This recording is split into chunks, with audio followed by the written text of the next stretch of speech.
Gentlemen, excuse me. Good evening.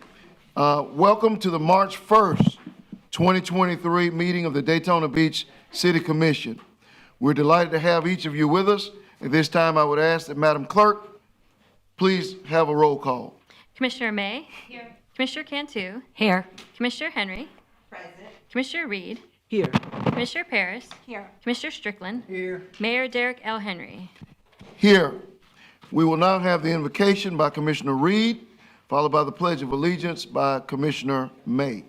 Please rise for the invocation and pledge. I will bless the Lord at all times. His praises shall continually be in my mouth. Oh, Heavenly Father, we once again come before your throne, and oh yeah, we say thank you. We thank you before we ask for anything because you're just that good, Lord God. You woke us up this morning, you allowed us to have a beautiful day. And Lord, as we prepare for another bike week, we ask that you would surround our city, that you would bring peace where there may be confusion, that you will bring harmony where there may be discord, that you would cover our city and all our visitors and all of our citizens who may be participating in these activities, Lord God. We pray that you would minimize, if there is a time to call somebody home, that you would minimize those tragic happenings in our city this week. And now, Lord, we pray for this meeting. We pray that as we convene once together to make decisions on behalf of this great city, that you would guide us, great God, that you would unify us, and that we would make the best decisions based on the information that's presented to us tonight, and that we'll be mindful of those that we're representing as we sit in these seats. We'll be careful to give you the glory. We'll be careful to give you the honor, and we'll always give you the praise. It's in the mighty and matchless name of Jesus I pray. Let us all say, amen. Amen. I pledge allegiance to the flag of the United States of America and to the republic for which it stands, one nation, under God, indivisible, with liberty and justice for all. Oh, you didn't have to move that. I like seeing it. It gets me motivated for next year. Oh, Yeah, it gets me ready. it was just a victory. It's a championship. Okay. We're going to move on to item number 4, which is approval of the minutes of the February 1st, 2023 City Commission meeting. Presentation. Do it. So moved. Second. We have a motion and a second. Do you have any questions or comments? All those in favor, let it be noted by saying aye. Aye. Those who are opposed, same sign. Motion carries. This time we will have our agenda review. If there are any changes, our city manager will address them. Yes, Honorable Mayor, Commissioners, we're asking item 8D, City Manager's Office, Coronavirus Local Fiscal Recovery Fund distribution, adding a donation in the amount of $500 for Mainland High School boys basketball from Commissioner Henry. Add item 8U, City Attorney's Office Appointment Code Enforcement Resolution, appointing Scott Simpson, a local attorney, to serve as an alternate Code Enforcement Board legal representative at a rate of $125 per hour. And add item 10G, Growth Management and Planning, Bike Week 2023 Master Plan for Private Property, additional applications. That concludes the additions for tonight's meeting. I move that we accept the agenda with the said changes. We'll take a motion from Commissioner Reed and a second from Commissioner Henry. Do we have any questions or comments? Hearing none, all those in favor, let it be noted by saying aye. Aye. Those opposed, same sign. Motion carries 7-0. Okay. Item number 6, presentations. We don't have any presentations this evening, so we're going to move on to item number 7, which is citizen comments. During this time, citizens have the opportunity to address the City Commission on any item on the consent agenda. My first speaker is Jenny Nazak, and on deck is Sandy Murphy. Caught off guard. Good evening, everybody. I'm so excited about Bike Week. It's nice to be an actual biker and have Bike Week. Okay, so consent agenda items. 8N pressure washing. The FAM company, they're a very nice guy, very nice person, and I totally support him being our pressure washer. I do think pressure washing should be used very sparingly. It is brutally noisy, especially at 4 in the morning. And we should probably use it judiciously. Maybe pay someone to be on retainer, but we don't have to make every inch of sidewalk neat enough to eat a cheeseburger off of. I'll eat a cheeseburger off the ground anyway. But anyway, okay. And what is the other one? Item 8R, landscaping. Oh, and I wanted to say also about the street cleaning or pressure washing. There's a new quiet machine that's sweeping the streets. And those are really nice too. The city employees are in the more quiet thing, so it's so much quieter than pressure washing. So thank you so much. And then 8R, landscaping, Yellowstone.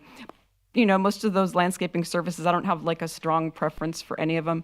But when I see lowest responsive bidder, I just think, hey, you know, landscaping is a huge component of flood control.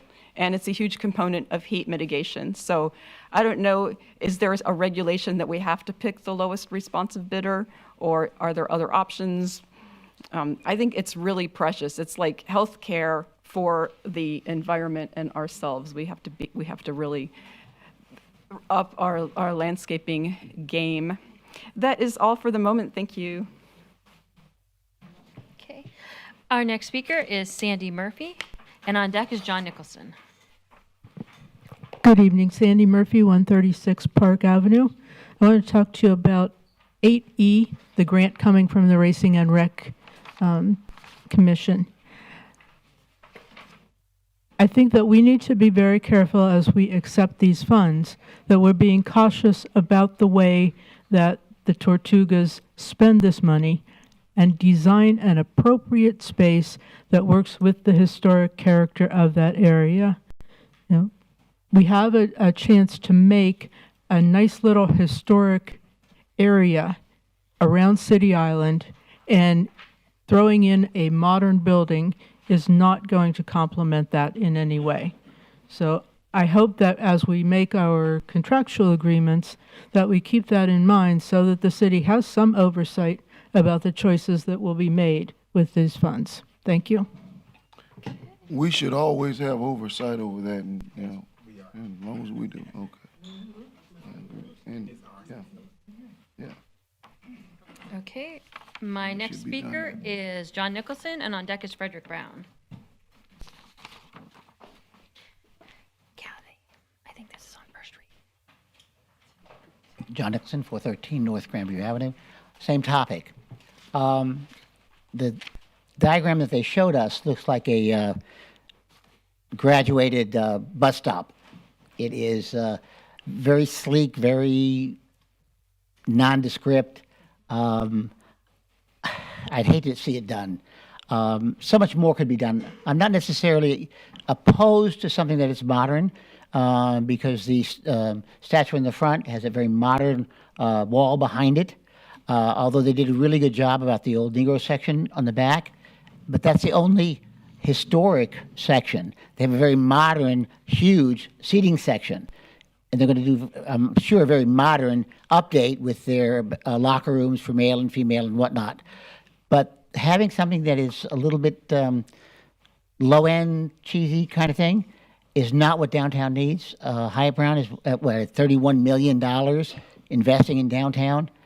We have to be careful about what we're going to do with that location. Plus, $30 million, we really have to be careful what's going to go on. Thank you very much.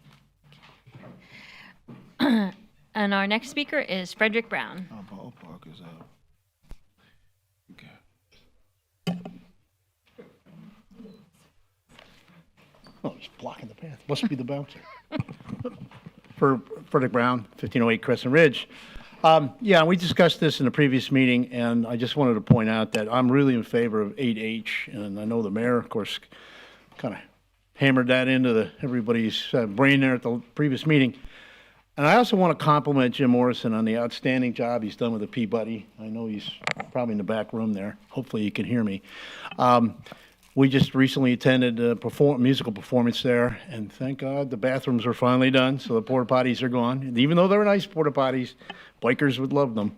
But the Peabody is outstanding, and it was kind of neat to see us young people who are now a little grayed dancing in the aisles there to the music, and it was really an enjoyable performance. The staff there is all first rate, and that's why the mayor brought this up. That it's challenging sometimes to find good volunteers in this community, and I think he recognized that. So it was good to see that we came to the resolution that we can have two at-large members so that we can continue having outstanding volunteers helping this community in a great project like the Peabody. And that's it. Thank you. And my final speaker for the consent agenda is Ann Ruby. Hi, Ann Ruby, 137 Park Avenue. Just to be really clear on the Jackie Robinson Field, I would hope that we would have input and oversight of the design, not just what they do. They can have all the modern innards they want, but the outside of that building should be age appropriate to when it was built, and that's not what they showed us. So I am really hoping that you guys will urge them and insist that it be appropriate for that neighborhood and that it look historically appropriate and that we have oversight over that. We just don't accept whatever their architect chooses to throw on the table. So I'm hoping that's there. And I am also hoping, and I think this has been addressed, that if we make this huge financial commitment to them, that they have an obligation to stay or there's penalties if they leave. Because we don't want to invest $30 million in the Tortugas in the stadium and have them pull out 2 years later. So, thank you. And that was my final speaker for the consent agenda. I think at some point in time in the near future, we should have a discussion to determine if we agree with that assessment. Miss, ahead. yeah, I'm anything that is done on that stadium has to be approved by you all, and we will have to bring that to you all. And if you say you don't like it, you don't like it, as well as if you don't want to spend $30 million, you don't spend the 30. So they have provided their drawings. No staff member has accepted that as what is needed, because all of that needs to be discussed with the commissioners to decide what you want. So any changes to that facility has to come back to the commissioners. And if you decide you don't like any and you want to make your own selections of a architect, we will do that also. But there is no desire to say that we're going to just accept what they've submitted to us as renderings. I understand, but my point is, I think we should just have a discussion so you can give them some direction and parameters so they know where we stand rather than working on something that we wouldn't want. Okay? So we need to be thinking about that and thinking about what you all think, and then we'll have a discussion and move it forward that way. Okay.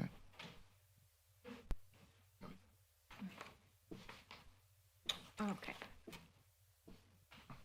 So that was my last speaker for the consent agenda. Oh, okay. Did we have a motion for the consent agenda's approval? Second. Be sorry.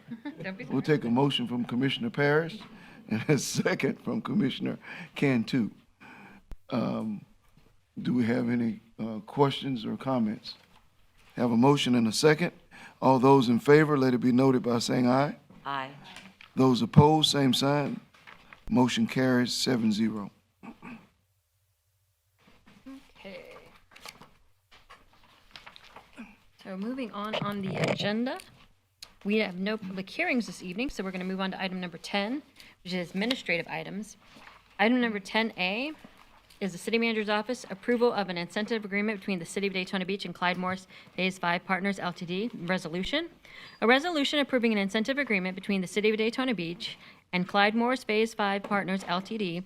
in relation to Phase 5 of the Clyde Morris Landings apartment complex located on the south side of Clyde Morris Boulevard, approximately 1/2 mile south of the Clyde Morris Boulevard LPGA Boulevard intersection, providing for an annual city grant to CLM Partners for a 15-year grant period subject to certain conditions, including CLM Partners' agreement to set aside all 227 Phase 5 apartment units as affordable housing for 15 years, authorizing the mayor and the city clerk to execute the agreement on behalf of the city and providing an effective date.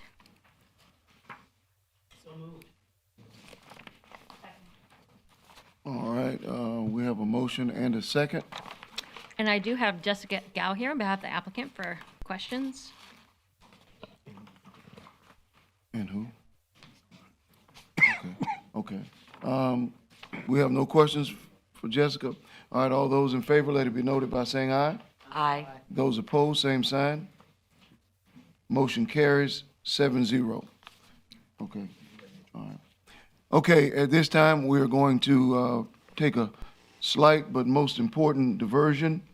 We have Congressman Michael Waltz, as well as his legislative aide and top right hand, General Ernie Ardino is here.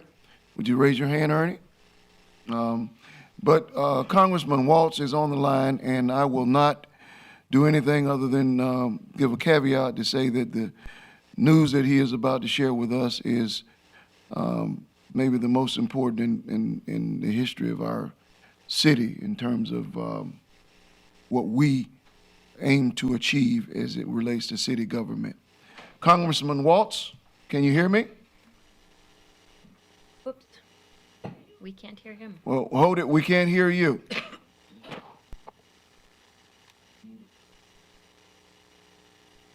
Okay, happy now, Mr. Mayor?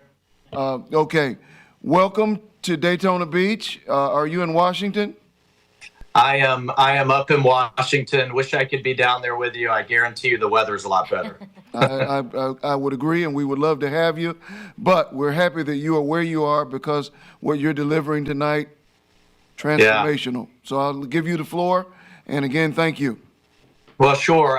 I'll be brief. I just have wonderful news. We've heard from the Office of Management Budget and the Corps of Engineers that the Daytona Beach Stormwater and Retention feasibility study and design has finally been approved and funded in the Army Corps of Engineers work plan.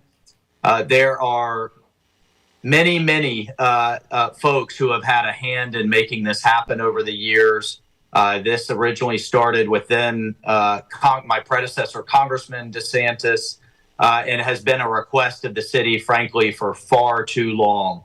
And the project, as many of you know, initially this will be the design and the feasibility study, but eventually will create a series of runoffs of Nova Canal and retention ponds to help with the long-standing, I think probably since the founding of Daytona, long-standing flooding issues, both with the tide, with the intercoastal, and certainly when we have storms or hurricanes. So, eventually this project will protect hundreds of homes. Will alleviate flooding that too many of our citizens have to endure. And my wife says I'm stubborn, but in this case, I think it was a good thing, a good trait.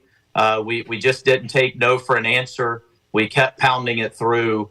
And this is a little bit in the weeds, but normally each of these surveys and studies cost about $3 million, and typically that funding is allocated $1 million per year over 3 years.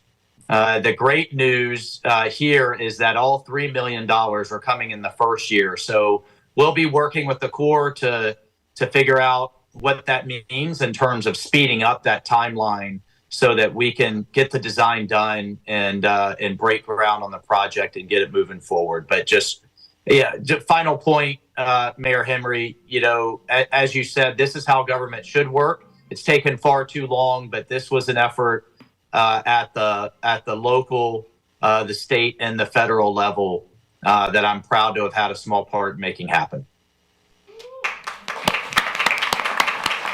Thank you. Thank you.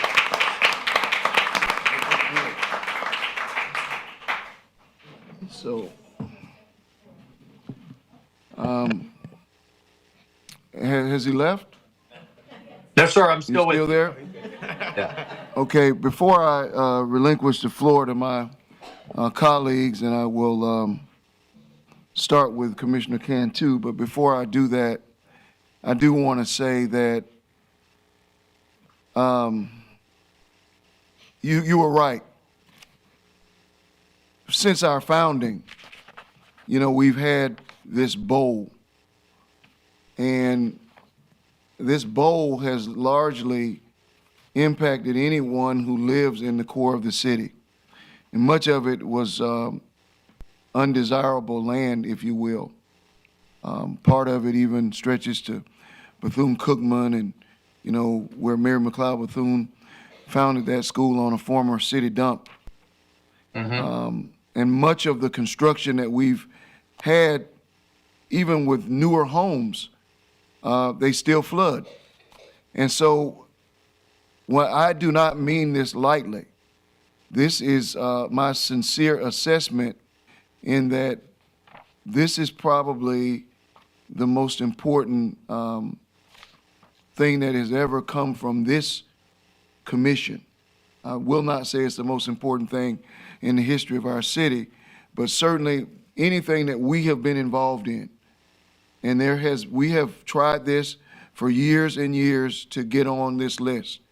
I want to commend Hardy Smith each year for his work. I want to commend City Manager Fiater and his predecessor, Mr. Chisholm.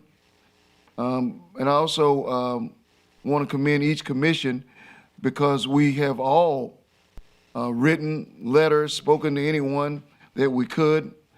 But I would be remiss if I wasn't honest and I didn't say Commissioner Cantu has a way of sinking her teeth into issues and shaking it like a ravaged pit bull. And that is a high compliment because sometimes in elected life and public life, it takes that. And I'm not one who is ashamed to ever give an individual credit and to express our appreciation for you shaking on them and continuing to shake and helping us all to bark up every tree that we could. And this has come to fruition. For me, I've had chill bumps since you called me yesterday. I appreciate being the first to get a call, but I sat in my office, closed the door, prayed for about 2 minutes, shed one or two tears, and then thanked God for what has happened for our city. Commissioner Cantu? I'll keep it very brief. I just want to say thank you very much, and I will leave Ernie alone for a while. But we really appreciate it. Yeah, we do. Commissioner Henry? I really just want to say thank you very much, but I also just want to give just the biggest kudos to Stacy because I know this meant so much to her, this fight. Her heart were for those people every time they came in here and every time they cried, she cried. And even if you didn't see the tears, you knew that the tears were there in her heart. And she would just say, we got to do something about this. We got to do something about this. And she put her nose to the grindstone. She stayed steadfast and she made calls. She called and she called and she talked to anyone who would hear, listen, or would allow her in their office. And that's a big deal for a newer commissioner. This is monumental for a newer commissioner. So I definitely just want to give her props. I believe in giving people their props. And I know Hardy has been working on this for years now. I am elated for the people in that community. I have been one who lived in those homes. I remember days of trying to get 6 and 7 foster babies out of homes in flooded waters. So I know what it's like to have that kind of trauma and to relive that trauma over and over and over again. So this is a big deal for our community. This is a big deal for our city. And I'm just overwhelmed. And I just want to say thank you to the congressman for working so hard. Thank you. Thank you, Commissioner Henry, but we do owe it to Congressman Walls. He didn't give up. Thank you. He didn't. No. Well, thank you all. But as for all of us, I have a great team.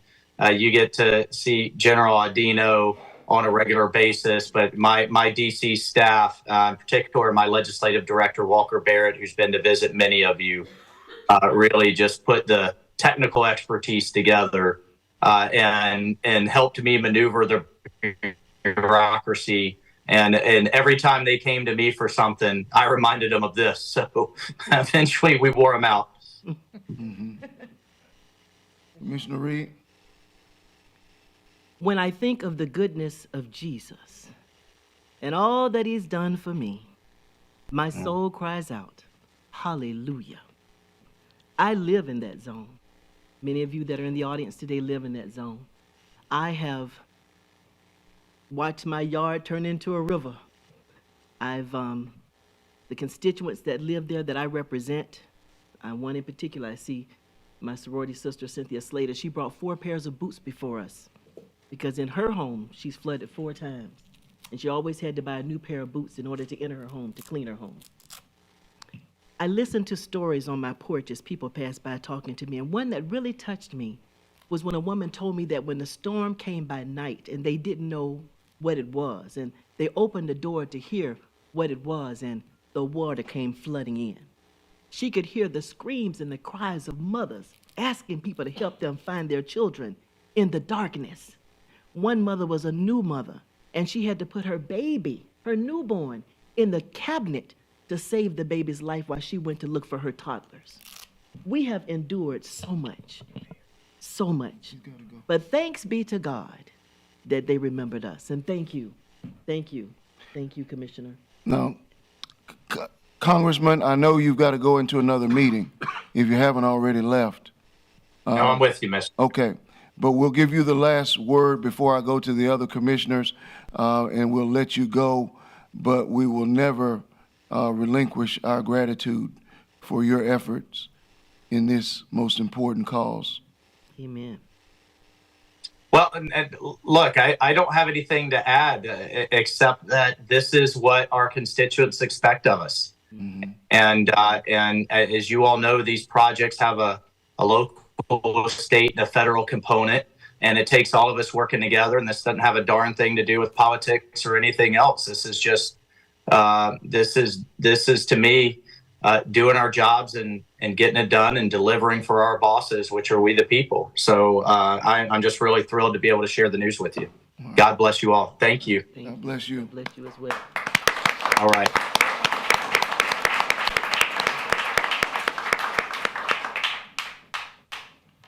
Commissioner Perry, excuse me. That's all right. You can go ahead. Are you sure? Yes. All right. Commissioner Parrish. I'm so thankful. Thank you to Congressman Waltz for his service. Thank you for General Adino also for his service. And I have a lot of Zone 1 citizens here today that I hope this is the information that you were waiting for. And I just want to thank you all for being patient with me also. And I just want to let you know things were getting done. And thank you also to Stacy and the team here, because they really did work hard for this. So I hope it was good news, and I'm glad that you were here to hear it in person. And, you know, I'm always available for you. So thank you. Thank you. Commissioner Strickland. I just want to thank everybody that's involved for your hard work and not giving up. This has been a long time coming. I know I've been here over 30 years, and there's been flooding over there since before that. We've needed this for a long time. Thank y'all for your diligent efforts to make this happen. Thank you. I appreciate all the efforts of the nonprofits and various organizations who took time, effort, and a lot of letter writing and phone calling. Thank you so much to the entire community for working together. Thank you. Mm-hmm. Now, I also needed to make certain that I expressed our gratitude to our partners at the Chamber of Commerce and Madam President of the NAACP. Our partners sent letters from the Chamber of Commerce, the NAACP, Senator Scott, Senator Rubio, the state delegation. And while I know from time to time those of you who live here and have lived here have felt abandoned and forgotten about, especially if you've had to deal with this over and over and over again. But I know that in my tenure, nothing has been more important and more steady than the effort to address this. It doesn't mean that we won't have another flood in between, but this is the most important step. Estimates run in the hundreds of millions of dollars to fix it. Never, no matter what we come and tell you, will we have the resources to begin to address this. It just would never happen. There are Band-Aids and marginal things that we would be able to do, but they would never go far enough to really address the issue. And I have never lied to anyone and said that. This is the only direction that we have ever believed that might get us to where we want to be. And we have arrived. So, again, to each of you who have done anything, whether it's a call, a letter, a prayer, doesn't matter. Thank you. And let's continue in this direction until the entire project is done. Mr. Manager, any comments? Just really to thank the numerous staff members who have been working on this for many years and in the last year, who have taken time to just sit there, write the information, provide the information to you as elected officials to submit things in. And I really want to say to Hardy, who continues to try to make the phone calls for us.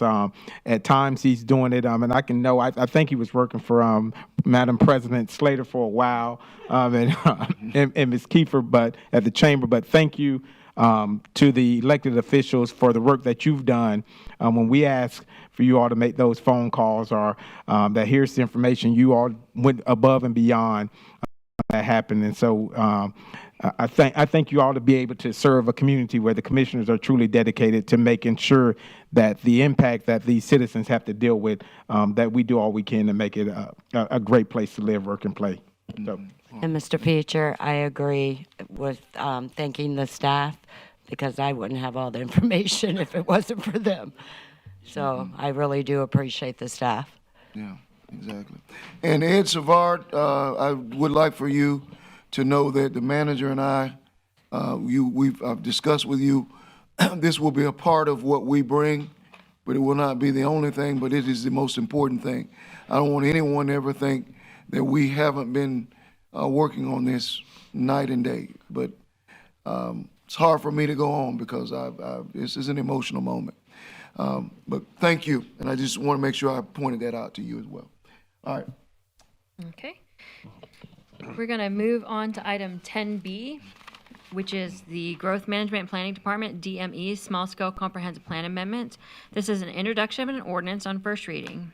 An ordinance adopting a small scale comprehensive plan amendment in accordance with Section 163.3187 of the Florida statutes, amending the future land use map designation of 3.8 plus or minus acres of property located at 2509 Bellevue Avenue on the south side of Bellevue Avenue between Williamson Boulevard and Clyde Morris Boulevard from Volusia County Activity Center Industrial, ACI, to city mixed use, repealing all ordinances or parts of ordinances in conflict herewith, and providing an effective date.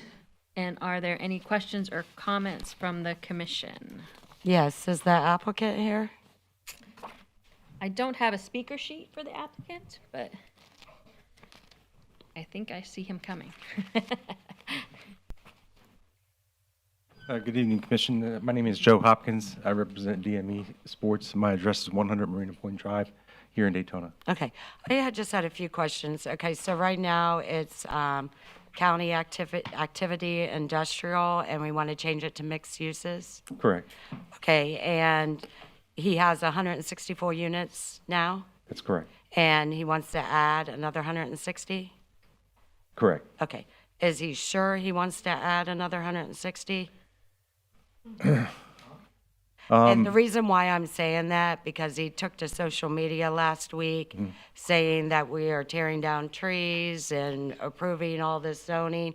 And I know where DME is, and it's next to a lot of residential area, and the county has a lot of things that are going to be happening with that property, which we don't know yet, and he's close to an airport. And I know the county hasn't widened Williamson, or we don't have the extensions, so I just want to make sure this is exactly what he is wanting to do, because according to his social media, he doesn't want to do this. So I was a little confused, because I was kind of agreeing with them. Commissioner, I don't know the angle of attack there. Okay. I'm personally not on social media, and I can't speak for him with regard to his personal comments. Okay, well, I appreciate it. I just thought I would ask. Thank you. And Because, I mean, this was a week ago, and then all of a sudden he changed his mind in a week, so I I'll share your appreciate comment. it. Thank you so much. Thank you. Can you tell us what he plans to develop? We have a sports academy there. It's training, and we're proposing to expand that by potentially adding more students and more teaching and training facilities.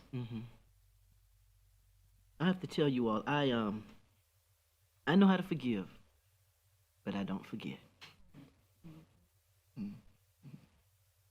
And I'll let that be it. Thank you. Okay.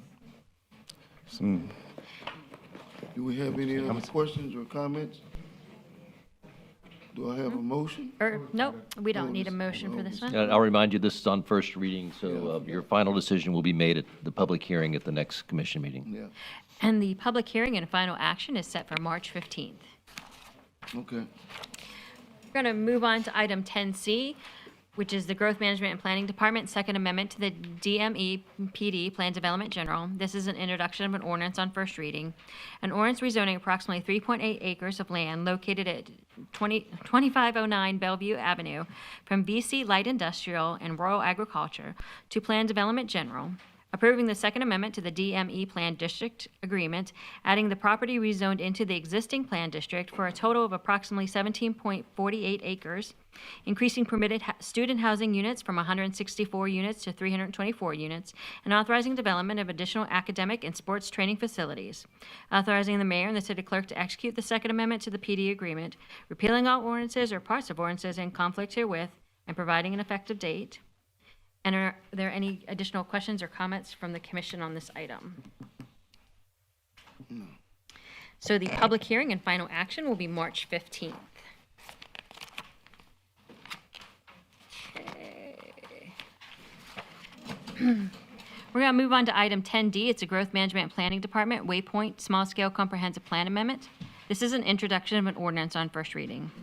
An ordinance adopting a small-scale comprehensive plan amendment in accordance with Section 163.3187 Florida statutes, amending the future land use map designation of 44.9 plus or minus acres of property generally located south of Interstate 4, west of Interstate 95, and east of Tomoka Farms Road from county low-impact urban to city mixed use, amending the future land use element neighborhood R to match the surrounding property, repealing all ordinances or parts of ordinances in conflict herewith, and providing an effective date. And do we have any questions or comments from the commission on this item? Okay, the public hearing and final action will be March 15th. Moving on to item 10E, it's a Growth Management and Planning Department Waypoint. This is a Plan Development General. And this is also an introduction of an ordinance on first reading. An ordinance amending the zoning map of the Land Development Code to rezone 414.97 plus or minus acres of property generally located east of Tomoka Farms Road in the southwest quadrant of Interstate 4 and Interstate 95 interchange from VCA22A, Volusia County Rural Agriculture, to PDG, Plan Development General, approving the Waypoint Plan District Agreement, authorizing mixed-use development of the property up to 1,660 residential units, including multifamily, single-family detached, and single-family attached products, and 340,000 square feet of commercial, institutional, and light industrial uses, subject to certain conditions, authorizing the mayor and city clerk to execute the agreement, repealing all ordinances or parts of ordinances in conflict herewith, and providing an effective date. And are there any questions or comments from the commission on this item? I think Commissioner Strickland has a comment. Mr. Mayor. Oh, yes, sir. I have a couple of questions. I know most of that is pasture land. And how much of that would be considered wetlands? You can come on up.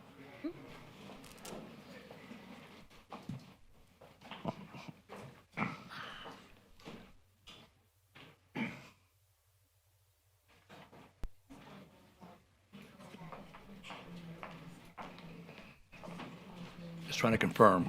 About 78 acres of it, but almost all of it is being preserved. That's the bottom line. The important thing is, in the agreement with the city, that is required to be preserved. Okay, so is it flood prone currently? Will there have to be a lot of infill brought in? No infill will be brought in whatsoever. Any fill will be derived from the existing stormwater system that will be put in there. And I don't know if you've seen the plan, and you'll see that when we do the public hearing, but the plan shows a massive amount of stormwater capacity on this site. A couple more questions. You have, you sent a letter here, November 23rd, to the city planner, and you were asking for 8 waivers on that 414 acres. I understand why you want the waiver for the cell tower to be a burden to move that and very expensive. The other stuff there, I don't understand with 414 acres why you would be asking for exceptions for things like lot size, setbacks, and that sort of thing, other than for pure extra profit or whatever. Could you? Sure. Well, first of all, if you'd like to, we can deal with that during the hearing itself, the public hearing, and we'll have all of our witnesses there that could testify to that. But the bottom line is, Mr. Storch, I do want to add in, Yeah. these evidentiary issues are normally reserved for the public Right. hearing. That's There's fine. certainly nothing wrong with Mr. Storch volunteering information at this stage, but your decision must be based on the evidence presented at the public hearing. So you're saying I'm not supposed to ask questions after it's said over here that we? I'm just reminding you that the decision-making process must be part of the public hearing. and I'm trying to comply with your rules, which tells me I should be doing this during the public hearing. The rules lean in your favor anyway. You know that. So, you know. All right. I'll wait 2 weeks and then I'll do it again. And more importantly, I'll be glad to sit down with you in advance and answer every single one of your questions, because it's important that we're totally transparent about everything we're doing. Okay. Transparent, I would like for it to be done right here in this room rather than in a private. Hold it. I just don't like that. He should be able to ask questions, because how are we gonna make decisions if he has questions today and then you want us just to ask all the decisions at the meeting? Well, again, if I'm allowed to answer, I'll be glad to. Yeah, there's nothing wrong with Mr. Storch volunteering the information tonight, but we shouldn't go so far as to present evidence or hear from experts. And so I just wanted to caution you that there is a limitation to how far we can go tonight. But certainly Mr. Storch can answer questions presented to him. Okay. I never liked the way these rules work with this first hearing, but I understand it. But I definitely want you to ask questions, because I would rather know if he wants to answer them, then he answers them. If not, then you don't get the answers, then we know we're not getting the answers. You bet. Not a problem. So ask the questions you have, please. Okay.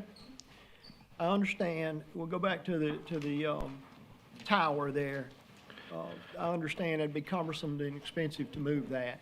The other things like By the way, changing the size of the lots and stuff, I would like to hear more information about why that's necessary with 414 acres. yeah, I should point out regarding the tower, there was also an additional request from the city to provide a tower, a potential tower site. So that's why we're also doing that. It's to aid telecommunications in this area. And so we have added that use to this and the waiver request to allow that if it was necessary. Yes. And So I'm sorry. the reason, you know, I'm an elected representative, and I have received numerous emails, numerous text messages, and that sort of stuff, asking questions about this. And so, therefore, I'm trying to do what I was asked to do as a representative of Zone 3 and the residents of Daytona Beach. Absolutely. Over here, it says the benefits at the bottom of the page, right after waiver number 8. Could you talk about that a little bit, the benefits for the city and the current residents? Yeah, there's a number of benefits. First of all, don't forget that this is designated already as mixed use. This is, although it's pasture, so there's most of the vegetation has been removed. This has already been designated for mixed use in this city, and therefore we have certain entitlements under that mixed use designation. And the mixed use designation, if I remember correctly, would allow for up to 7,600 residential units and 16 million square feet of commercial. So one of the benefits is that we've worked closely with the staff to determine an appropriate way to deal with this. And that appropriate way would be to reduce the actual numbers of units on the site.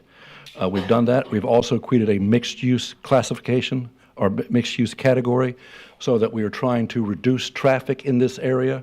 There are connections to the adjoining properties. There's internal capture on this. There's residential that will work with the commercial on-site.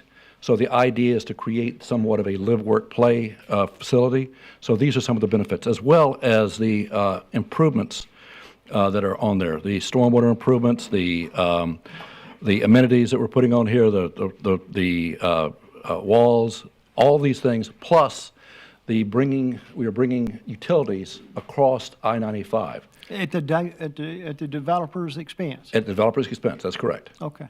And that's a multi-million-dollar, that's a multi-million-dollar contribution that we're putting in because it's so important that Daytona have water and sewer west of 95 in this area. Obviously, Port Orange has it in their area. We don't have it. This area is still on septic tanks. And what we have found is that septic tanks create potential runoff issues, nutrient issues. And so these are some of the benefits we're talking about. Okay. Thank you. All right. Any other questions from anyone else?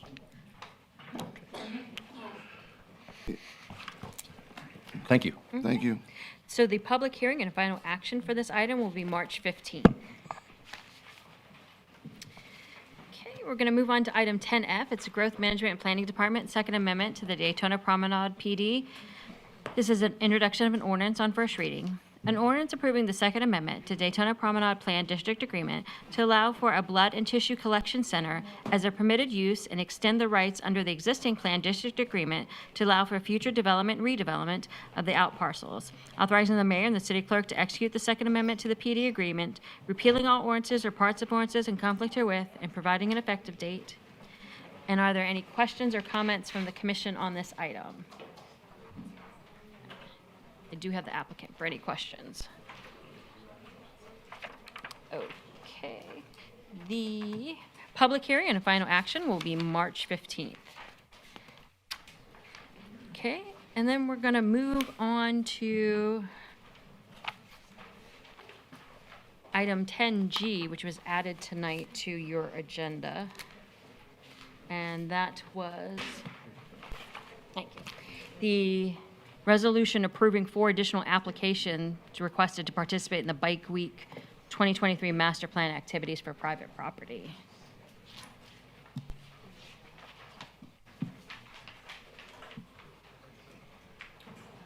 Okay. And is Mr. Morris and Ms. Askew?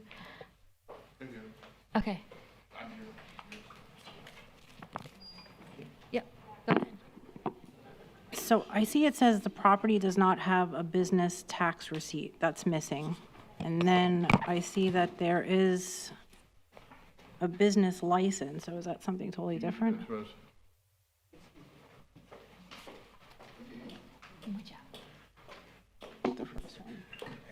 Okay. Good evening, Rose Askew, Growth Management Project Manager. She had a question. Oh, I had Yes, a ma'am. question about, it says that you're missing the business license that's needed. That's correct. The master plan guidelines, the first section for definitions, it requires that you have a business license to participate. And so in order for that to be waived, the commission would have to waive that requirement to approve that request. Is that practice, that people don't have the business tax receipt? We as staff and the master plan guidelines and the LDC requires it. So that is normal practice that you would have one to participate. Yes, ma'am. And they don't have one? Well, there's 2 on there that don't have it, and I have both of them listed, and I have the section out of the guidelines that tells where that's one of the top requirements when you apply. So that is just a fee. Rose, were they refusing to obtain one before the event? They've not had one at all. There's actually no simple, show up at City Hall, pay the fee, you get your business tax receipt. So there's really no other requirement related to that. So your approval could be conditional on them obtaining the business tax receipt prior to the event. Is there an explanation why they don't have it? No. No, I was asked if there was an explanation on why. You may want to ask the applicant why they don't have one, because they didn't provide me with an reason why they don't have one. Well, it's my first bike week, so I'm just curious as to why they don't have a tax receipt. Because they're supposed to be doing business all year round to get this? No. Yes, that is correct. The Bike Week Master Plan Guidelines requires that you have an open and operating business year-round. That is the first section of the Master Plan Guidelines. But unrelated to the BTR, that can be obtained at any time. Well, the Master Plan Guidelines has very specific criteria about how far in advance you have to have it prior to the event. You have to be in operation. Correct. For the event, yeah. Yes, sir. So is the business in operation? That's why I'm just a little confused. No, ma'am. It's not? No, Okay. ma'am.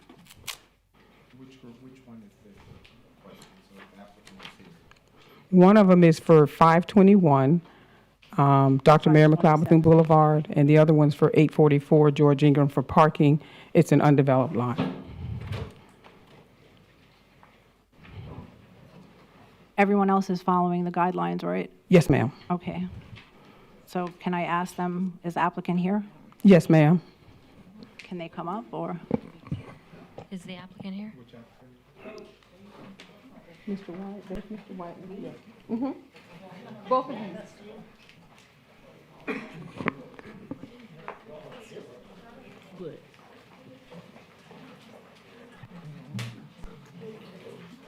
Would you state your name and address, please? Irvin White, 340 Garden Street, Daytona Beach. And which application are you here for? What address? 521 and 844 George W. Ingram. Thank you. Is there some reason you don't have the tax receipt? I've been doing this 13 years. I ain't never had to have a tax receipt for parking RVs. And at 521, I'm the landlord. So no windows up there was gonna do it, and they were selling. So I decided to just come down and fill out the application so we can get some money off the property. And I never heard anything about a BP license. This is a vacant lot, is that correct, sir? The vacant lot is 844. Yes, 844. Yes. So you're requesting for parking on a vacant lot? Yes. Thank you. I've been doing it over 13 years. When they first came up with RVs getting out of that area, I went down and purchased that lot so my customer have a place to park out from up there where they doing that. And they said, okay, then we let Mr. White do it, we got to let everybody do it. So I went ahead and been getting licenses permits every year. So this BP thing come up, I don't know nothing about no BP license. I'm just the landlord and the owner of that property. Mr. White, were you part of the SAMA plan prior to this bike week? Once upon a time I were. Okay. Seems to me there's a lot of confusion with who was part of SAMA, who's not part of SAMA now. Some people that aren't part of SAMA now didn't know they weren't part of SAMA until it was past the deadline and that sort of thing. And I think we need to take that into consideration, that the ones that thought they were part of something and were not part of it, we need to take that into consideration at this time going forward for these guys. I have customers coming from out of town every year. They expect to park right there for years. You know, you thought you were okay up until you found out you weren't, right? I've been following the same procedure every year. Okay. Except last year, I didn't pay something for the permit. I went to the health department and got a permit. Okay. Wait a minute. Are you saying that you thought you were part of SAMA? No. I didn't say I knew I wasn't part of SAMA. Oh, okay. Okay. Thank you. My only question. So the 844 is an empty lot. They wouldn't have had a BTR, would they? It's an empty lot. Am I correct? They wouldn't have a BTR but for this business. And For this parking of the RV? yes. Currently, our land development code does not allow any kind of activities on undeveloped lots. The Bike Week Master Plan allows parking, but when it talks about parking, it is for nonprofits and churches to be able to do it. And I put that information in there, the section out of the master plan that determines how. Ms. Turner used to have a public property festival. And all of these properties that got parking were under her public property festival that went through leisure services. That's no longer occurring. So we had a workshop, and this was discussed at the last meeting, where we talked to all of the property owners to let them know they had to apply individually now. We gave them the criteria.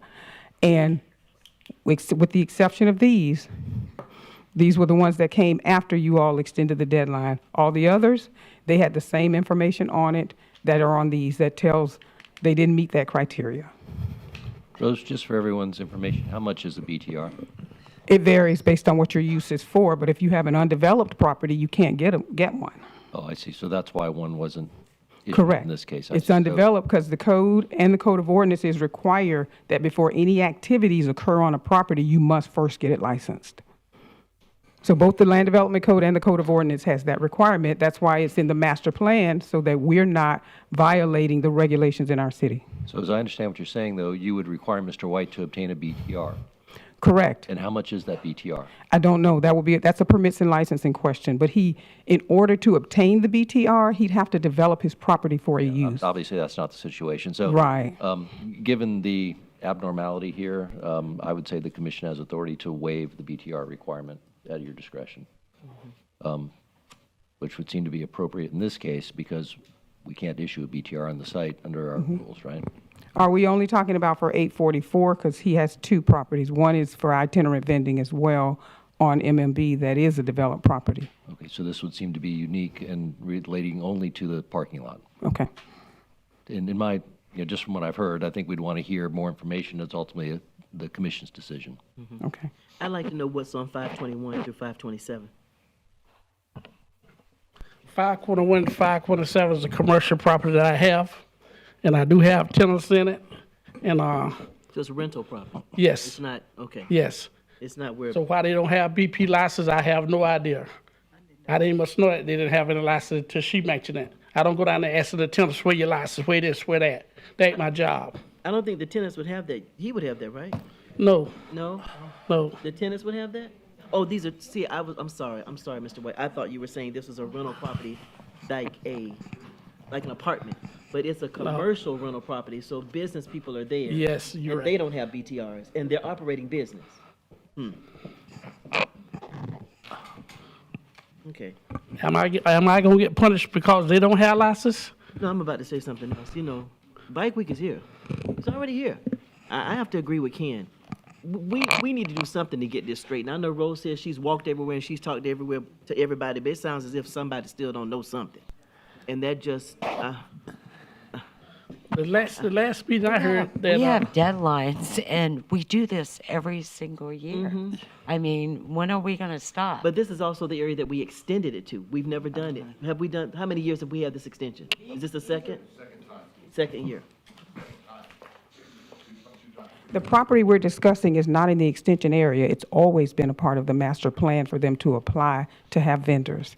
The extension area is from Martin Luther King Jr. Boulevard down to Fulton. Yes, I'm They're familiar. within the area that was already part of the master plan. Okay, thank you. You're welcome. So where is this? Is this your white building right No, there by the little grocery store? No, that's the one over there where we have the event set all the time, the vacant lot. Oh, the building is next to the grocery store on Mary McLeod. Right, the 521. Is Yes, that one? yes, Oh, the okay. two-story there. All right, all right. I'm familiar with those businesses. And they don't have BTRs. Well, we gonna get them.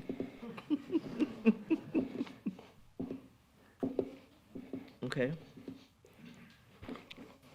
Well, I stand with Ken. So what say you all? Let's just make a motion to approve this for now and maybe add a caveat later on that they get somebody to, I don't know, have some kind of mediation or something before the next event to get everybody straight on what's happening and who's in the SAMA plan, who's not, that sort of thing. Are you making a motion? I'm making a motion, we approve what we need to approve so these people can do what they've been Second. doing. Rose, are there just Motion, we have a are there second, just we two have one parcels? speaker. I'm sorry, Mayor. I didn't mean go to ahead. interrupt. It's okay. I just want to clarify, there's just these two parcels? But there are other applications that we need to consider. Okay. So the motion on the floor right now is to approve Mr. White's two applications. Is that correct? No, I think Mr. he's approving Strickland, the is four it- that we. All four? Is it to approve all four in this? Yes, because one of them includes a church. Include all four of them. Let's get this out of the way. The motion would be therefore to amend the master plan to include all four applicants. Right. Okay, very good, thank you. Get it out of the way. I We have a speaker. I do have a speaker, Mr. George Ingram Jr. And, Percy. well, and Mr. Percy Williamson.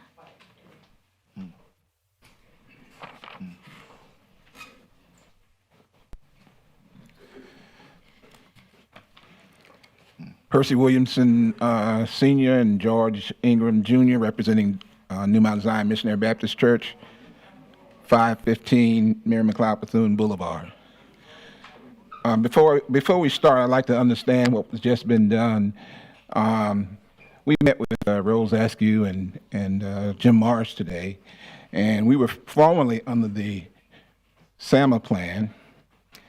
We've been at the same location parking RVs for over 20 years. And so my first question is, was the motion being made includes New Mount Zion Missionary Baptist Church? Yes. It does. Okay. Thank you. Wait. Okay. Oh. Okay. Okay. So then what we're asking here tonight is the submission of an application beyond the deadline, even beyond this extension. Mr. Ingram, who is the chairman of our trustee board, came in on yesterday, and I understand yesterday was the deadline. We were beyond the deadline at the time he came in and was not aware that we no longer participated under SAMA. So again, we've parked motorhomes on the church's property for almost 2 decades. And just like the previous gentleman, we've got returning citizens who park there every year. And so we understand that we're beyond the extended deadline, but we would like this commission to make an exception so that we can continue, not under SAMA, but under the current new rules. George? Yes. I would say back in the day that maybe about 7 years ago, we were under the guidelines of Summerfest. And at that time, we were only required to get one permit, and that was with the county. And this is what I've been doing for the past 5 years, going to the county and getting that permit. When I went there this past Tuesday, Eric Mayday told me that I would have to go to the city and get a permit from the city and then come back to the county health department, and then he would give me a permit. So this is something new for me. I didn't know that the rules had changed like that. So this is why we are requesting that you do give us permission to park the RVs on our 2 lots at the church, 515 MMB Boulevard.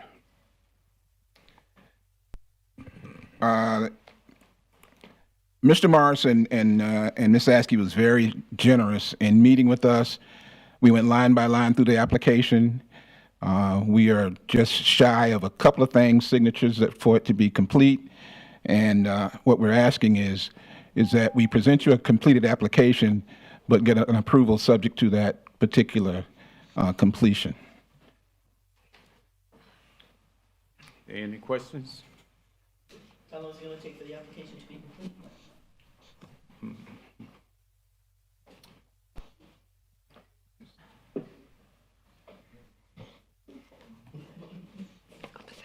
Once applications are submitted, it has to be routed out to staff to review. Police, fire, traffic, and everyone review this because the police have specific streets and ways that people can go back and forth.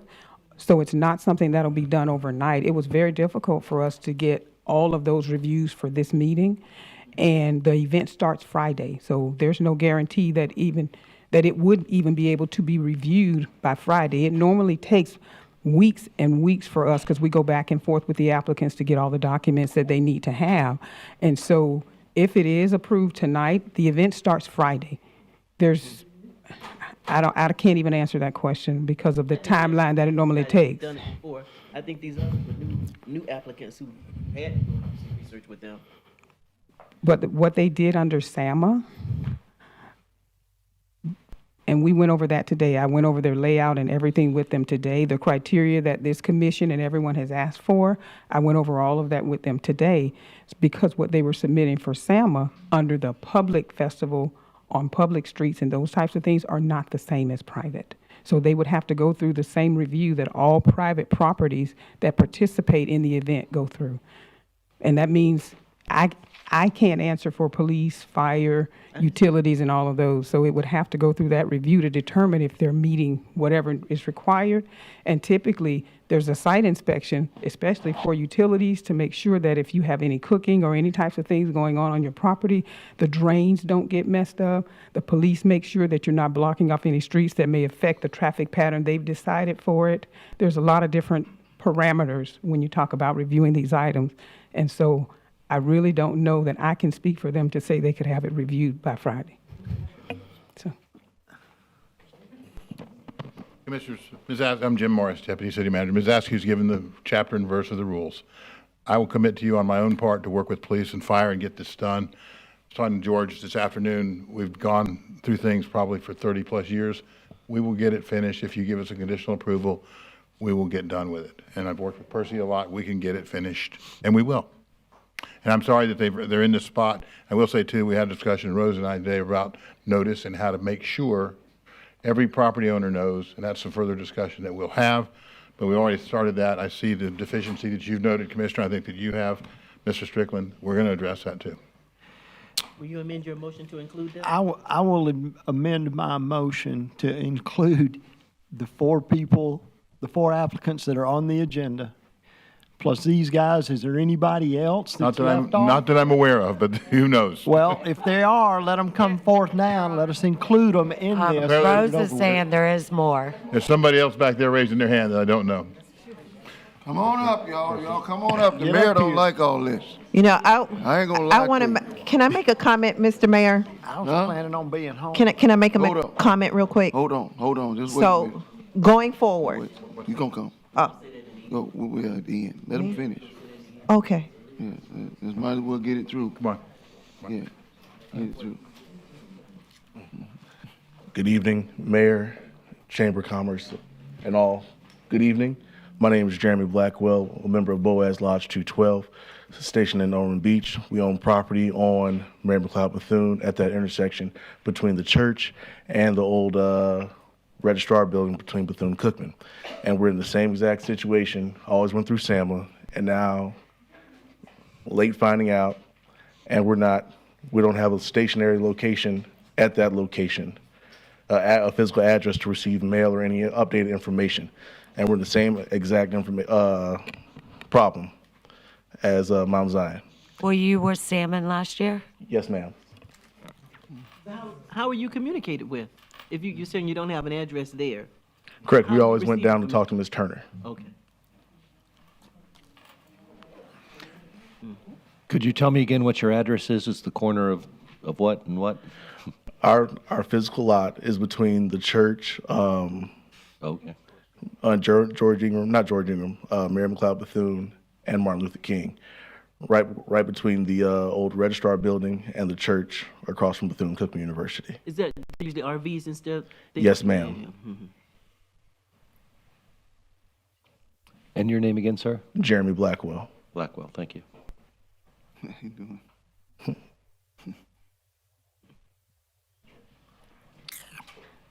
And this is a non-for-profit organization that we're doing this for. Nonprofit. And what do you want to use the land for? For just parking? Just parking, only parking. Parking only. Come on, Commissioner. Update your motion. Well, are they the last? Now we got two more over here. But he got the, okay, we'll get the two more behind him and be ready to update. Okay. You got the numbers? You want to go home too, don't you? No, it's not that I want to go home. This is not business for us. I understand. This is not what we should. And we've never had this much trouble before. Yeah. Something's going on. We That's got to true. find out what it is. Yeah, I can't run a meeting like this. Come on. Come on, honey. I don't want to. Hey, Mr. Dafford, underneath that hat. Mr. Mayor and all the commissioners, my name is Edward Daffin, and almost, I'm a little shaky here. I used to work here, but I see that things is kind of got you a little out of. But what I was here for, and I got some property on George Ingram, and it does have a house and the property facing George. It's all hooked into the house, and I for the last week I wanted to try to get. We used to have RVs on the property. When we first started the master plan, it was Turnerheim and all the others down through there. And that's what we did. We parked the RVs on the properties. And, but seems like now things are changing. And so all I tried to do is try to see if I could continue to park the RVs on the property. What's the address, Mr. Dafford? It's hooked on 415 North Caroline, and that property is facing from the house out towards George Ingram. So, and I thought that I could, since they said the master plan was overridden, I said, well, maybe I can go back to having the RVs on the property. As a week ago, I thought that I would submit application, but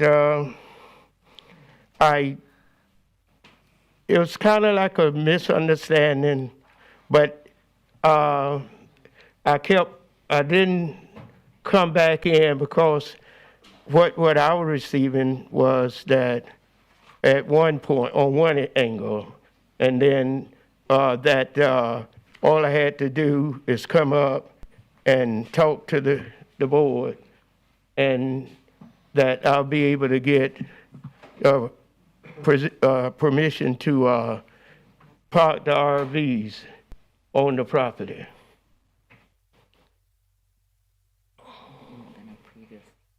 Member of Selma in the past,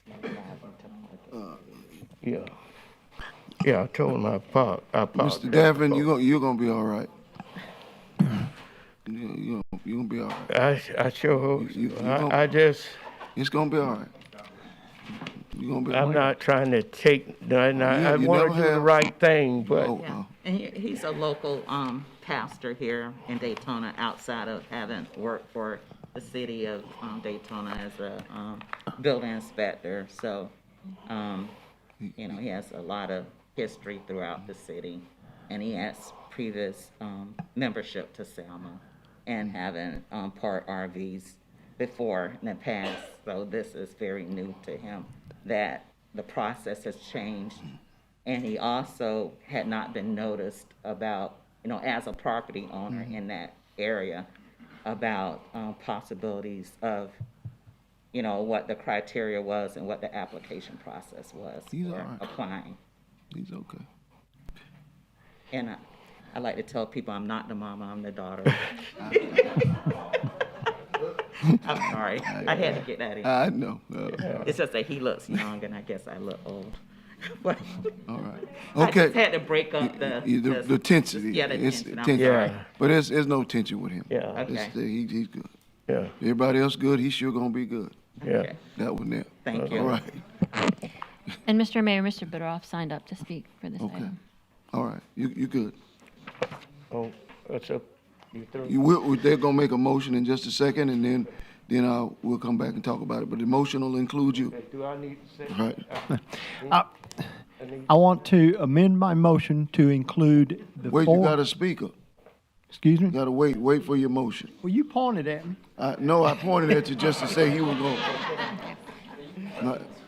That wasn't what I meant.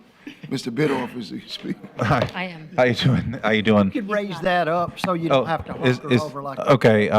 Well, my name is William Bideroff. You all know me by now. I live at 402 East International Speedway Boulevard. The one thing is, I wanted to thank all of you for representing the people because they need you more than ever. And thank you for speaking up, and thank you for speaking up out of the thing. And you kind of took the words, almost started crying sitting there. So I appreciate you standing up and representing the people. Both of you. Anyway, I don't want to start crying up here, but thank you, and thank all of you, and I greatly appreciate you. And God bless you all. Thank you. I want to amend my motion to include the four items that were on the agenda, as well as the three groups that just came up here, and waive any of the obstacles that might be in their way to make this happen quickly so they can get started tomorrow. And I amend my second. All right. We have a motion, we have a second. Do we have any other discussion? All those in favor, let it be. Yeah, I did. Yes, ma'am. I mean, we had Bike Week. Everyone knows it's March. Well, I'm going on my third year. These applications come in late, and we have a deadline for a reason, but these applications come in late every single time. I mean, when are we going to say no? we will, just not tonight. But we will, and I don't disagree. We have a motion, right? Yes. Got a second? Any other comments? All right, there's no talking in the audience, please. All those in favor, let it be noted by saying aye. Aye. Those opposed, same sign. Motion carries 7-0. No. You need to abstain? You didn't say no. You didn't say no I when he did asked. say no. Oh, I didn't hear you.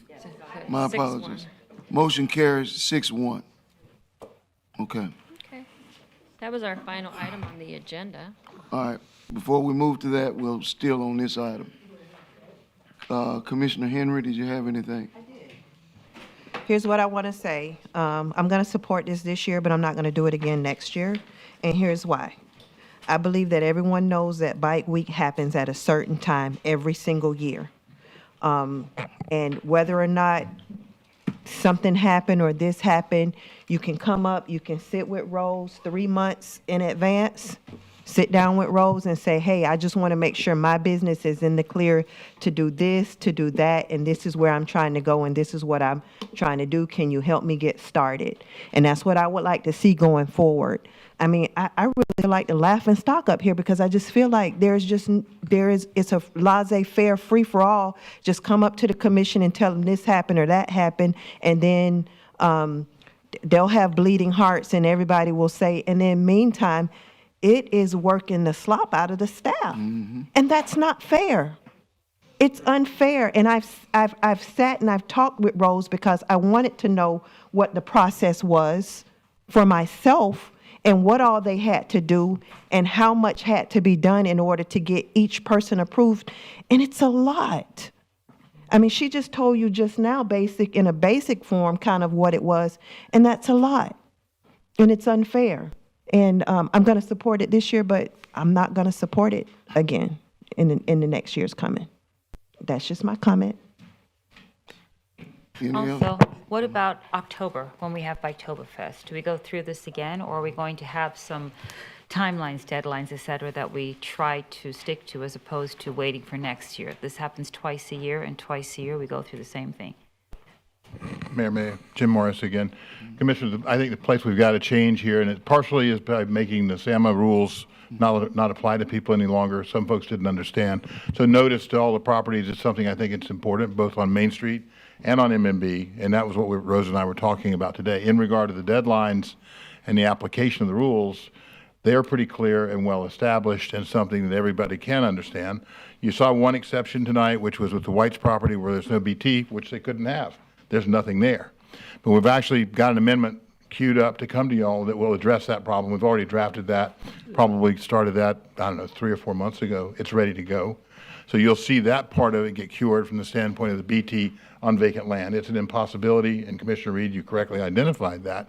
Notice, I think, in having as much certainty as we can that people know. And when you got folks that don't occupy the property, don't own the property, but come to use it, that's a different problem, and I really don't know quite what to do with that, other than try to get the information from those people that are going to use the property, and the pastor here has information for me, so we have his identification, and I'm sure there are others like that.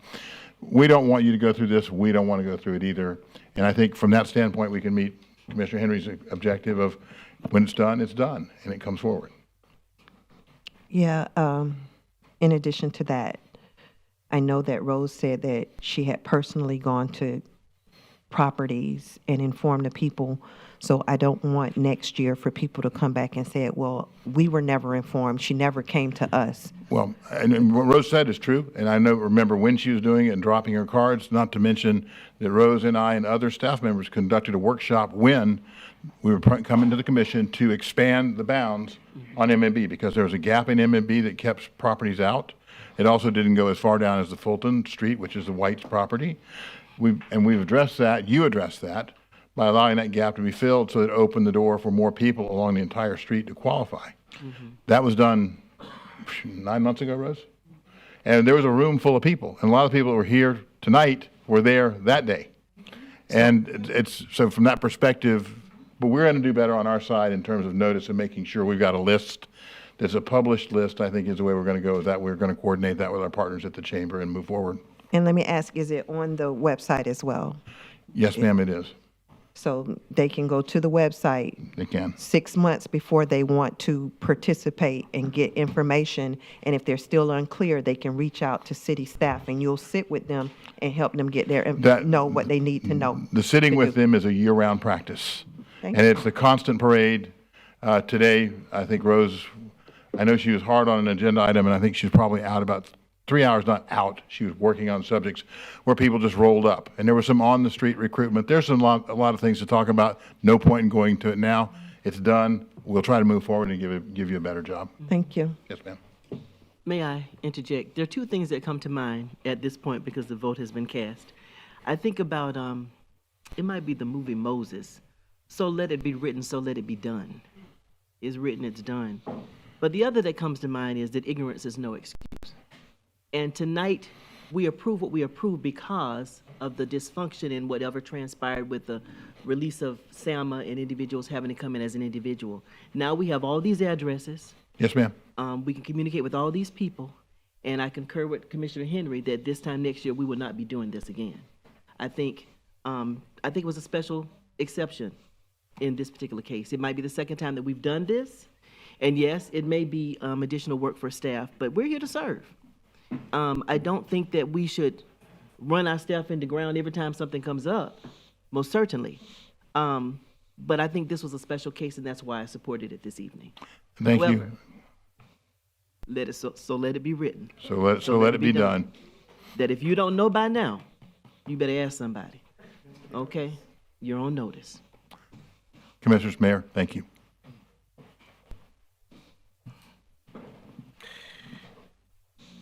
I'm going to close this thought with this. Nobody wants anybody not to be able to do what they can to make money. We don't want that. I want you to be able to make money because, like you live here. I want the people who live here to make money more than the people who come from everywhere else. So I want you to be able to make money, but we have to have procedures. And we can't run the city meeting doing the job that it needs to be done in the back room with the staff.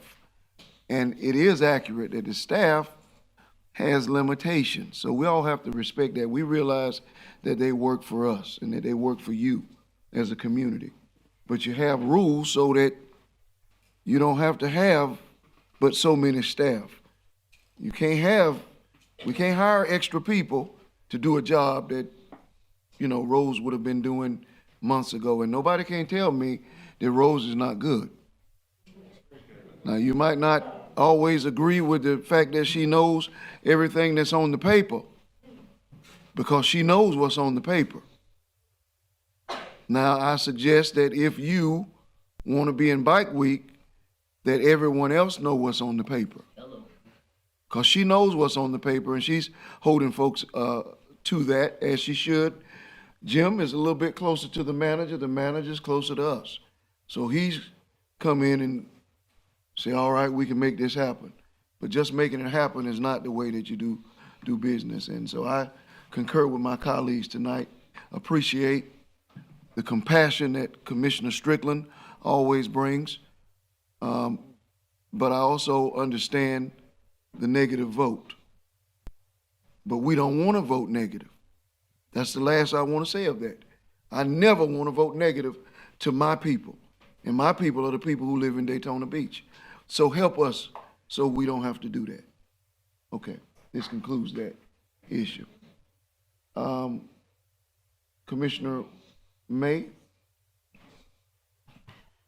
Thank you so much for everything. Thank you. Commissioner Cantu? Yeah, I'll make this quick. The Veteran Museum, the monument, they're having an unveiling of their monument on March 7th at 4 o'clock. And if you haven't been to the Veteran Museum, it's located at 302 Vermont Avenue. So I hope I can see everyone there. It's really a nice monument. That's it. What day is March 7th? It's Tuesday? Tuesday. Something else came up on Tuesday, didn't it? Excuse me, Commissioner Henry? We got something else on Tuesday.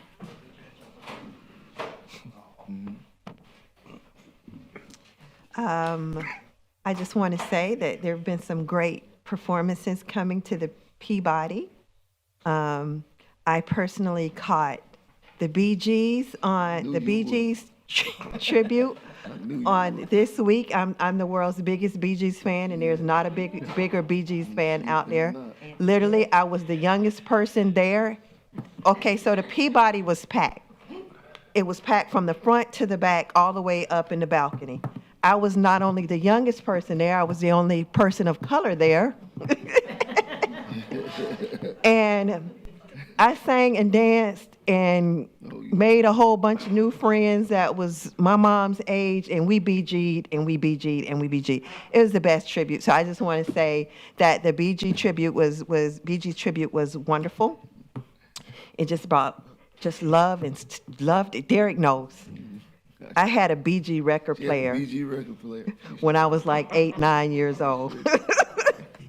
So anyway, Respect is coming in March. March 29th. March 29th. I think that's going to be something wonderful. I don't know all of the other things that are coming, so I just want to put that out there for everyone to that may want to go and catch Respect. Get your tickets and go check it out. I want to just say a big congratulations to Mainland High School. And I'm going to tell you why. Remember, we're moving post-COVID, and those children, as I've stated before, they missed a year and a half of school. They were home. They got no recreation time. They missed graduations. They missed dances. They missed everything. And so to be able to help them and see them thrive right now has been wonderful, because the city has come together for these children. They're our children. Their budget isn't as much as probably other schools in other areas. And so for their city to come through and support them, I know the mayor's going to talk more about it, has just touched my spirit and touched my soul. The girls basketball team won the state championship. It's the first time that it has ever happened in school history. And I want to say that I got the opportunity to go love on the girls the day that they left to go to Lakeland, and I got the opportunity to get the food truck to come out and get the ice cream truck to come out and speak some words of encouragement to them and give them a donation from the Zone 5 residents. And they were the most respectful, loving, kind, and grateful, and you all know I work with groups and groups and groups of children that I've ever seen. They just hugged me and they hugged me, and it just showed me that we don't invest in girls enough. Because it's not a big deal, as much of a big deal for boys when those types of things happen. The community shows up for them, but they don't show up as much for girls. And I want to encourage you all going forward that we're going to show up more for girls. We're going to work with equity, and I'm going to ask you all to help me show up more for girls in our community. The boys basketball team is headed to the state playoffs as well. And it's a big deal because it's the first time in 25 years that they're headed to the states. And the girls wrestling team, I found out today, is headed to the state championship. The girls wrestling team. Good job for those girls because they haven't gone in many, many, many, many, many years. Huh? They have never been? Oh, they've never been to the state championship, the girls wrestling team. So the city of Daytona Beach, I've asked the city manager to see what we can do to maybe have one parade for all of the children where we can bring their city out and we can show them some love and we can encourage them to continue to be good citizens in their community and continue to work hard in their community to make Daytona Beach a better place. And so I've asked the manager if there's anything that we can do, perhaps that we can just, each team can have something and we can bring in different people from the community to be in the parade and celebrate those young people the way they deserve to be celebrated. Let's see. We have a book-a-thon coming up that I'm planning, and children will be able to come to the library, and we're going to have different children's authors there, and they're going to read their books, and the children are going to get to go to the food truck, and then they're going to be able to go to Barnes and Nobles to buy their own book. As you know, many children have never been to a bookstore. It's a sad reality. And in my quest to continue to educate and make sure that we have a literate society in Zone 5 and children have access to books, that is something that I'm looking to do coming in the very near future. If you would like to help volunteer at that event, I sure would love to have you. And that event actually is going to be open to all children in the city of Daytona Beach. So if any other commissioners would like to help in that, I would certainly welcome your help, because I'm going to definitely open it up to definitely 32114 area where we need access to more and more and more and more books. You know, the mayor on Sunday, he gave out copies of his wife's book. And I saw he gave it as a gift to the children at the church. And as soon as he gave out the book and I took pictures, he didn't notice it and walked away. They immediately opened the book in church and began reading and turning those pages. And they were reading and reading and reading. And I just said, if children have access to books, they will read them. And that's not just on the early childhood level, that is on the high school level. Because the Mainland football team went out to the elementary schools to read to the children these past couple weeks, and when they saw the book vending machine, they said, we need this at our school. And to hear football players say, hey, we need access to books that we can have that are on our level that we would like to read, we would love to have something like this at our school, just lets me know if we give children books, they will read books. And I think that is, the Mainland boys basketball team will be at States tomorrow, 4 o'clock, if you'd like to go. And if they win, then Saturday we will be playing in the championship. So those are my comments for today. Awesome.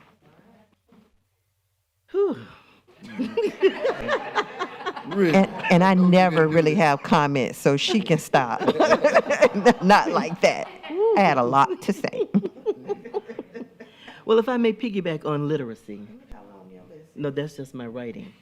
If I could piggyback on literacy. Literacy is a legacy, is the theme of the Fresh Book Festival that was hosted this past weekend at the Cherry Center. And we need to find a way to get the children to come to that, because there are authors there that have children's books. In fact, the mayor's wife was featured, the family was featured last year. You all did a presentation. And authors come from all over the country. We've even gone international. We had our projected screen up, and people were, because when COVID came, we went international because everything was virtual, so we've continued that. It began with the film festival on Thursday evening at Embry-Riddle Aeronautical University, where 3 films were showcased. And one in particular was about, I believe his name is Kenny Washington, and he played football with Jackie Robinson, and how he integrated the Rams and what have you. And it was very interesting, and it was done by Lynn Thompson. A couple of his students that graduated from Bethune-Cookman asked him to help write that. So we watched that film, and there were 2 others as well. But how can we get people to come to that? Not only do the authors talk about their books, but there are workshops that just encourage and engage you on various subjects. So I was there Friday and I was there Saturday. I stood in your stead, Mr. Mayor, for the welcome on Saturday, and the manager gave the welcome on Friday. So we were represented. Okay. Senior prom. I am so proud of the senior prom and our staff, from Betty Goodman to Katie to Shelley to Keith to Vincent to Jason, who all sat with me and organized the senior prom. I am going to take it back to December, and I now know what that budget is. So it was open to all citizens that were in our Oasis, but I am told that there were some seniors who called who don't belong to our Oasis programs who wanted to come. But because I was funding this, and I wanted to appreciate those citizens who do participate in our programs, and we had not done this for 3 years for them, I kind of limited my funds to that. But because we're taking it back to December, if anyone would like to support this, since it's open to all senior citizens, I would welcome any support you'd like. We're going to take it back, and we're looking at December 1st because that's not an active weekend for us. You know, we're already in the planning stage. And I was told some dance the night away. I've seen the pictures. You'll see the pictures in the manager's review. The room was beautiful. The DJ was great. The food was wonderful from Catfish, and they had a marvelous time. All right. I also want to tell you that on April 29th, the Seafood Festival is coming back. Get ready, get ready, get ready. And we are accepting accessory vendors for only $50. So if you've got a little business on the side, T-shirts, cups, jewelry, whatever the case may be, just join us for $50. We're going to showcase all of our small business owners, as well as all of the seafood that you can eat. The manager and I will be representing you all by the time we meet again at the Florida Black Caucus. He is a keynote speaker, and I'm going as a Florida Black Caucus member, local elected official. So pray for our safe travels, and have a good evening. Thank you very kindly. You're welcome. Commissioner Paris? Commissioner Reed, when are the applications due for your vendor? Now? Yeah, they sent a letter out effective this week. We wanted to start telling people in March because it's April 29th. And they can go online.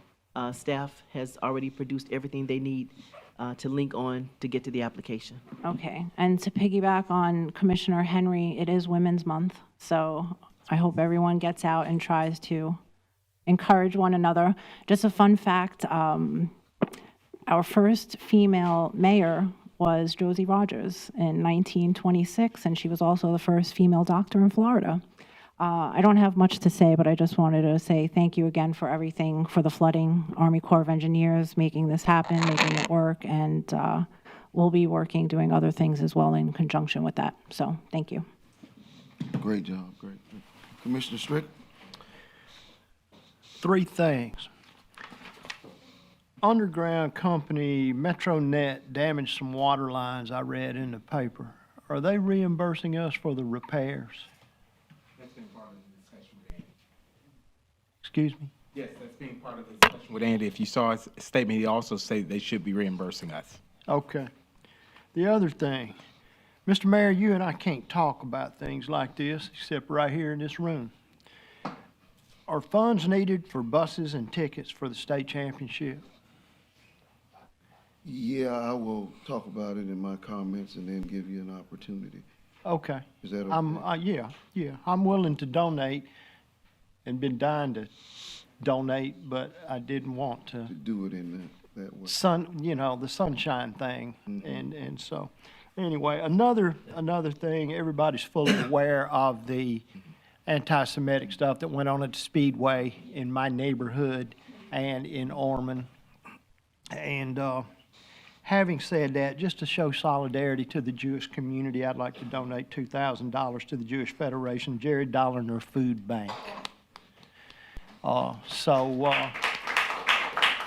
Anyway, donations would be welcome if anybody else would like to donate as well.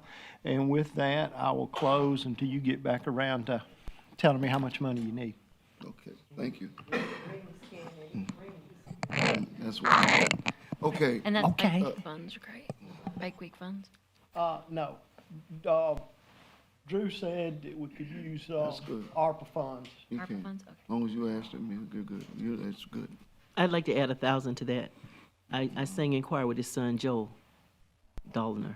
Oh, Mm-hmm. awesome. Good job.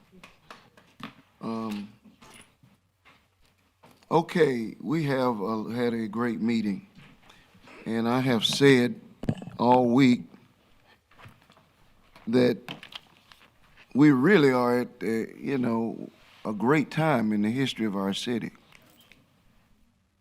And you think about 2 weeks ago, we turned over dirt on A1A. A1A is a project that we have wanted in this community for at least 30 years.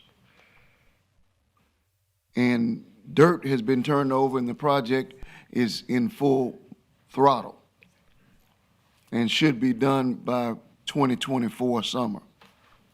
That in and of itself is a tremendously huge deal. And what I like about what I'm talking about today is that it kind of covers the whole community, all that I'm going to say. So we start there on the beach side, and then tonight's news that we just heard about will cover parts of Daytona Beach that have been historically neglected, but a lot of that's natural. It's natural in terms of the way that our city is built. So some of it you just can't control. And historical, environmental, racism, if you will, issues of environmental poverty where poor people live in places that are more environmentally challenged. I know we live in a society where we don't want to discuss those realities anymore, but they are still real and they still impact people. Well, so tonight's revelation covers, a multitude of issues in that way and in that area. Then tonight last night I was at LPGA for the meeting to discuss the LPGA expansion and the plan or the design for that. And I have heard from many people via social media and in my inbox who liked and disliked, which is always the case with any plan. But the reality is that we spent a lot of city money, county money, DOT money to come up with this design process to fix, the biggest traffic nightmare in our community, hopefully, at some point in time in the near future that will be addressed. It was a well-attended meeting. Personally, liked most of the design. Only one portion of it I did not like, which dealt with the inability, I believe, to turn right on Tournament I have it written down, but but I will host later a meeting with all of the people in that neighborhood, because I don't want the people who live out in LPGA or anyone in the city to go away and say, well, we didn't listen to them. So I want to know what their thoughts are, and then whatever their thoughts are. But the issue is, anytime you're designing something like this, you're not going to get uniformity. But I'll listen because I want to hear, and then if there's something that we can ask for to be included, then we can say with one voice that we would prefer this. But just because one person doesn't like a roundabout and 50 people do or don't, you can't get bogged down in that type of minutia behind a situation that, a lot of people are complaining about the LPGA corridor, but most of that wasn't decided by this commission or any commission that I've been on. Most of it was decided over 20, 25 years ago that gave them the right to the land. Then in 2006, I think there was a lot of finagling that really gave Consolidated Tomoka the ability to do most of what's been done out there. But that being said, when it was time for Margaritaville to come, that Publix that came wouldn't have come if you hadn't approved Margaritaville.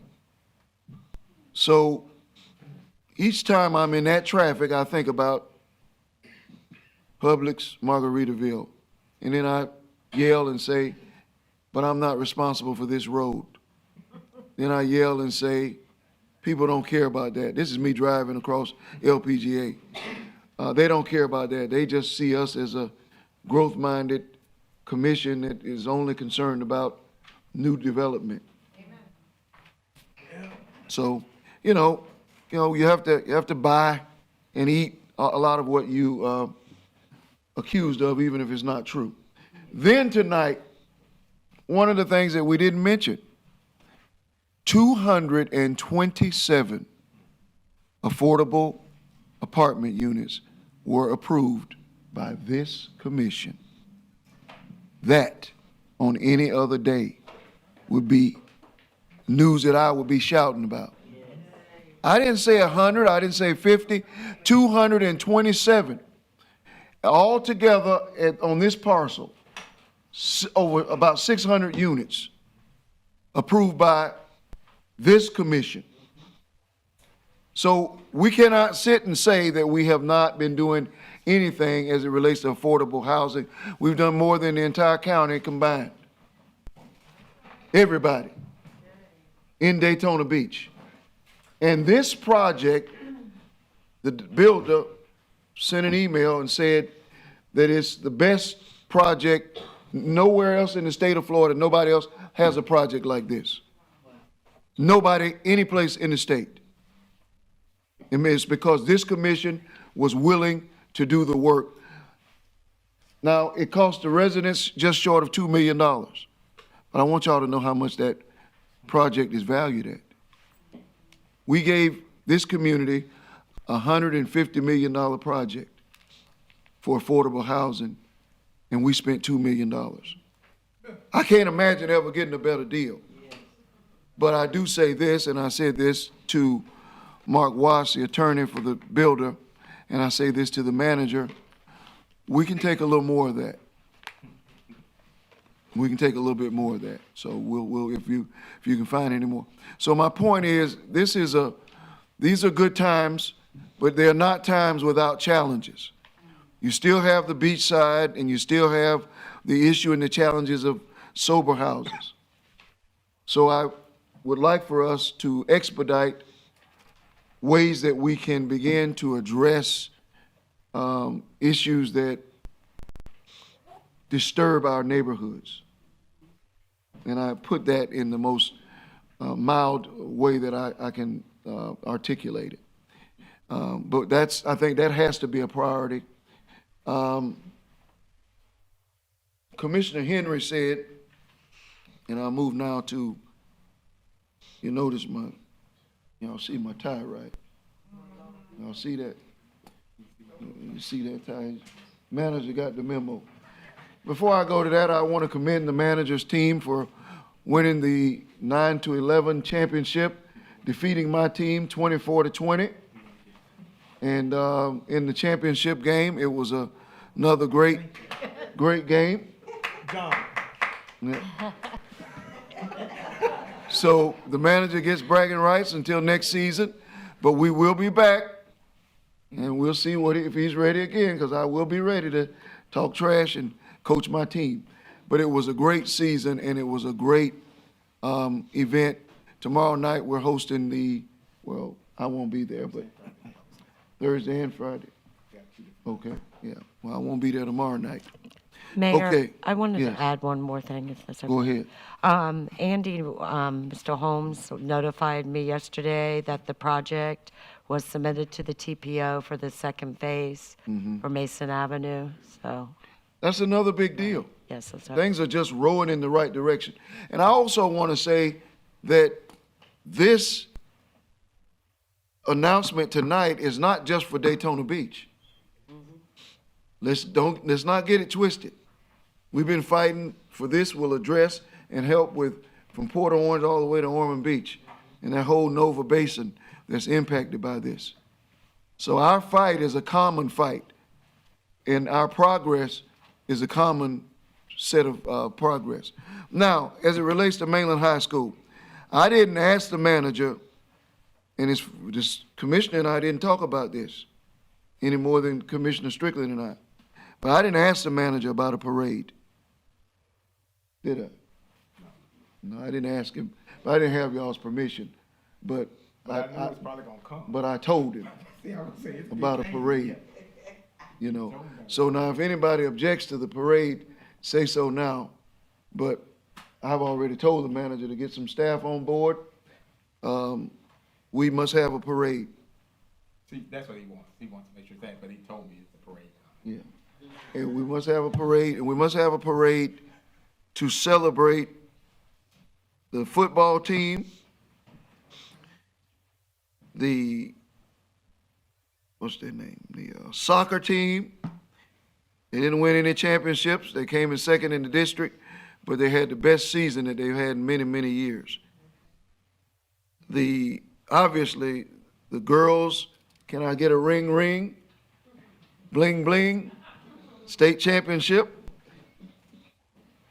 The team that Commissioner Henry mentioned tonight, which is the wrestling team, they actually have 4 girls in the state finals, state championship, several of whom we are hoping and expecting to be worthy of rings. You don't get you get the ring when you win the bling, when you win the championship, okay? So the sponsors for 4 buses to Lakeland for Fridays for tomorrow's game. And I don't want to get this twisted, because this is what happened with the girls. We didn't have enough time when the girls won to arrange everything, because it hit us so quickly, we didn't know how to do it, me or the staff for Mainland. But I had agreed to pay for any student who wanted to go to the game as well as transportation for the championship, but they weren't able to get that arranged, because I didn't want anybody to say or think, remotely think, that I would not make certain that those girls got the same treatment as the boys did. They just couldn't work it out. They're having problems. We got 4 buses paid for. Gary Yeoman's, UNC Ice Cream, who else? Buzzy Porter, and our police department, and all the board storage also brought us a check, which we will probably use for tickets, or we'll kick it back to if we need a bus. Here's what we need. If they win the championship, we need to be able to, if they win Thursday, we need to be able to get buses for Saturday. The problem is that the schools don't have enough drivers to drive the buses, because they have to use the bus drivers to drive the kids home. So they're looking for people. We don't even have for certain enough drivers for the 4 buses right now. That tells you what they have at the school board is real shortage of drivers. Not only a shortage of teachers, shortage of drivers. But, so we've got the money for 4 buses. To answer your question, if they win, we're gonna need money for buses for Saturday as well as tickets, because I wanna pay for the kids to go. How much? So the buses are not the same, because remember when they went south, they took charter buses. They were 3,500. Well, they're driving school buses this time, 600. So you could technically do the same, you could do 6 buses almost for the same that we did for the other buses. So what say you, Commissioner? How many buses do you need? I don't know, because you never know until you know how many sign up. We can use ARPA funds. Yes, because it's a school. And what you don't need, you give back. Yeah. However much you need. Do the buses, and then I'll agree to pay whatever that is. You got it all? Okay. Unless you want some. Huh? Okay. Now, here's the next question. Those girls need rings, and if these boys win, and if any kid wins a wrestling state championship, but I will come back to you all after I have a meeting with Mr. who is Mr. Mainland in my mind, the principal of Mainland, who hired me and hired a lot of people, including the current principal or the current basketball coaches. So I stop right there with that to say that after the boys win, we're gonna have a meeting with the principal, come back and determine how much it costs to get the rings. I can say this, the rings for the girls are cheaper than they were when I was coaching. When I was coaching, the rings were $400 each. These girls are getting rings now that the coach is beyond thrilled with for half that price. So I believe that the overall budget for the rings for the girls and boys, or the girls, we can't say the boys yet because they haven't won, so they shouldn't be thinking about a ring, will be somewhere in the neighborhood of $3,000. So we will be able to, but I don't want us to cover all of that. What I want is I believe there's enough to go around for the whole community, right?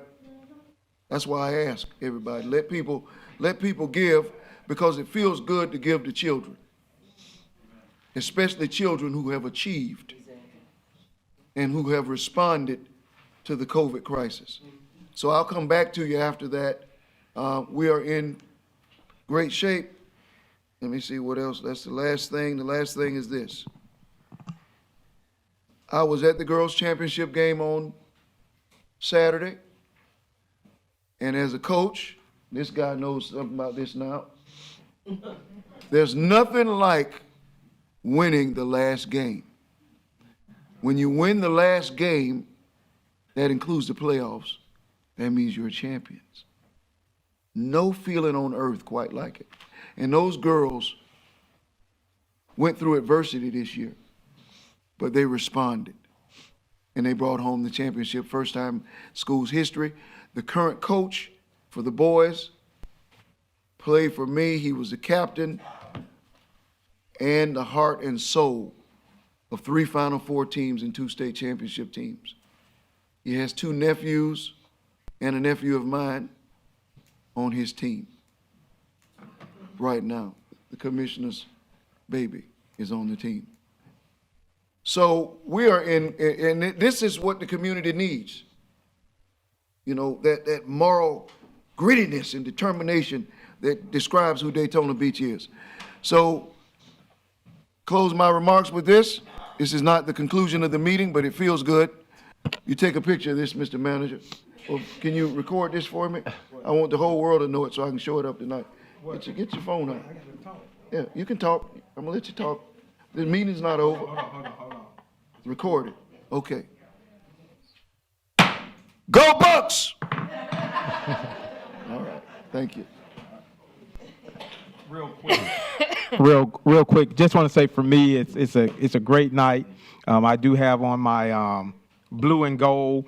My basketball team, Lowell Pacers, we were blue and gold, city colors. It was an honor to beat the mayor. It was the mayor talks smack when he's not up here in a dignified position. But it was great. I'm honored that he did allow for me to.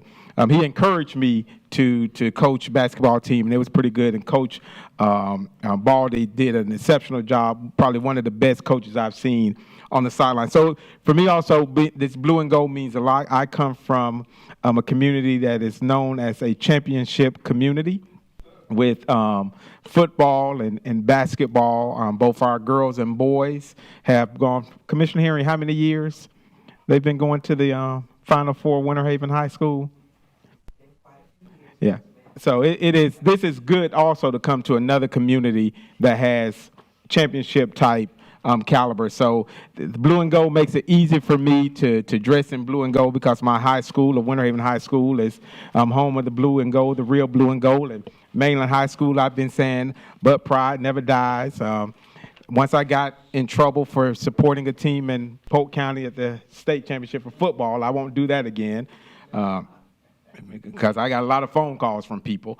I'm in Daytona Beach now, and they told me I need to be clear about that, that I'm in Daytona Beach. But thanks again to the staff and to the commission, what you all have done this past year to advocate for the residents of Daytona Beach dealing with flooding issues should be commended and applauded for the work. I call Commissioner Paris, she's more optimistic than me about a bunch of things, so I know she is very excited about that. We talk often about how to improve the quality of life for residents, and so what you've joined in this last election is a group of individuals that I've seen truly advocate for what's best for Daytona Beach. So thanks to the commissioners, but also to the staff that works behind the scenes to make sure we get the information to the elected officials to make the decisions to improve Daytona Beach. So thank you very much.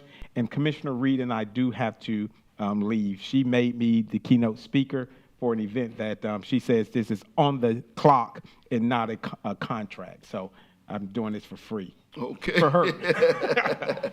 All right. I understand. All right. Oh, y'all got to go now? Yeah. All right. Y'all have safe travels. Thank you. Yeah, you take that on out of here.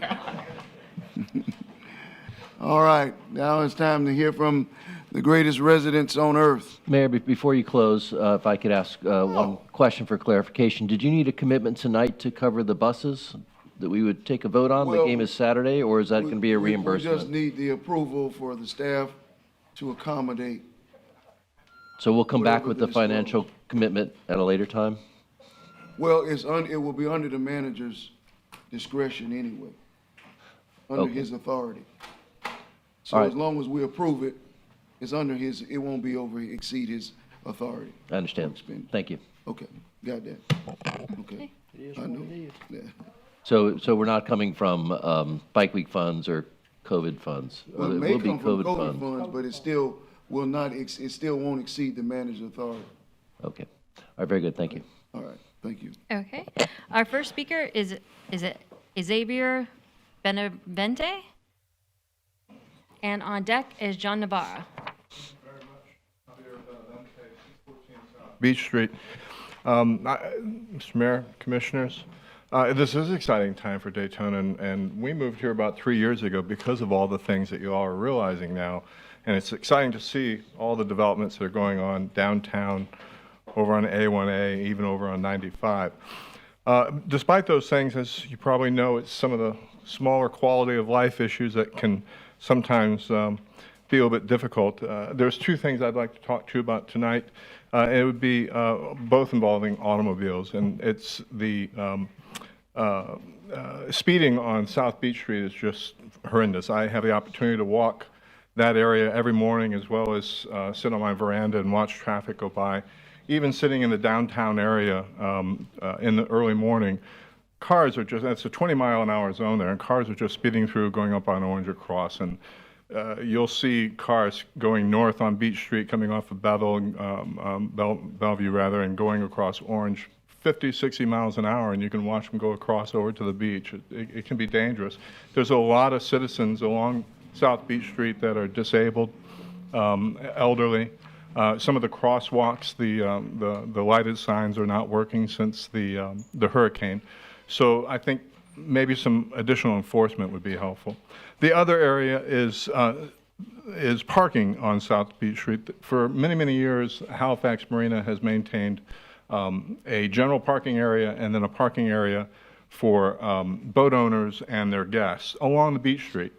Beach Street on the 200 block to 700 block doesn't have street parking because of the traffic issues there. So a lot of residents use that area for parking. And recently, over the last week or so, some signs have popped up in the Halifax Harbor Marina saying that this will no longer be going on. They're small little, like real estate type signs. They don't look like they're city signs. And right behind these new signs are the posted signs from the city that clearly show that, they have both the general and the boat parking in that area. A lot of residents rely on that area. I mean, during the floods, even not just the hurricanes, but even rainy day floods, that's one of the highest areas to park right along there. And certainly people in the Palmetto area and along Beach Street would need that parking. I would ask that the commission reconsider and not convert that parking to Halifax boat members only. Thank you very much. Our next speaker is John Navarre, and on deck is Shanna Palmore. I'm John Navarra. I live at 168 Springwood Drive. First, I would like to congratulate Mayor Henry. My Pine Ridge Panthers, their last game of the season was against the Mainland Bucks, and our center said in the hallway the day of the game, our season's going to end tonight. We're playing the Bucks. But congratulations and good sportsmanship, and they really admired the Bucks. Recently, I ran for the Florida House of Representatives, and I campaigned in our community for 18 months. I knocked on tens of thousands of doors. And one big concern was that by young people and also the grandparents was that the people in Daytona Beach, the children, don't have enough activities to do. They don't have enough sports activities. And also, I would recommend community centers. And what I wanted to do was go to Tallahassee and get money for this community to open up community centers so students can do homework, students can do athletic activities and other activities. And there is a big bonus to it because I was in my classroom at Pine Ridge yesterday, and at the end of the school day, they came up with the announcements and they said, NASA is hiring. They said that NASA, Microsoft, Dell, and Lockheed Martin want to hire our students. And I work at a Title I, Mayor Henry might know Title I. We're a high poverty school. At least 70% of the students are on free lunch, probably 99%.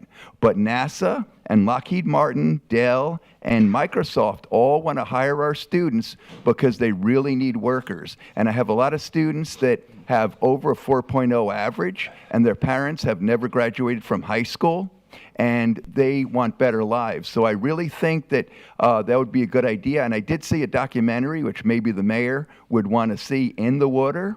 And it's about Prince George County in Maryland. I was in Maryland when I tried to get a job on Capitol Hill just after college. And they opened after-school centers and athletic facilities, and it did a lot to reduce crime. It did a lot to help the young people. And some basketball players who you might know came out of there, named Beasley and Durant. And they came out of those facilities, and they wondered why 25 members of the NBA came out of one county in the United States of America. And it was because of these centers. And if anything else the residents told me was they want community centers, they want the students to have a place after school to go. And if we improve, I'm a teacher, 24 years, proud to be a teacher here in Volusia County. And if we can improve their academic and their sports skills, maybe we can get more Vince Carters to go to the NBA from Daytona Beach, and I'd be very proud. Thank you for your time, and I'll stay committed as long as I can to Daytona Beach. Thank you, John. Thank you. Thank you. Our next speaker is Shanna Palmore, and on deck is Frederick Brown.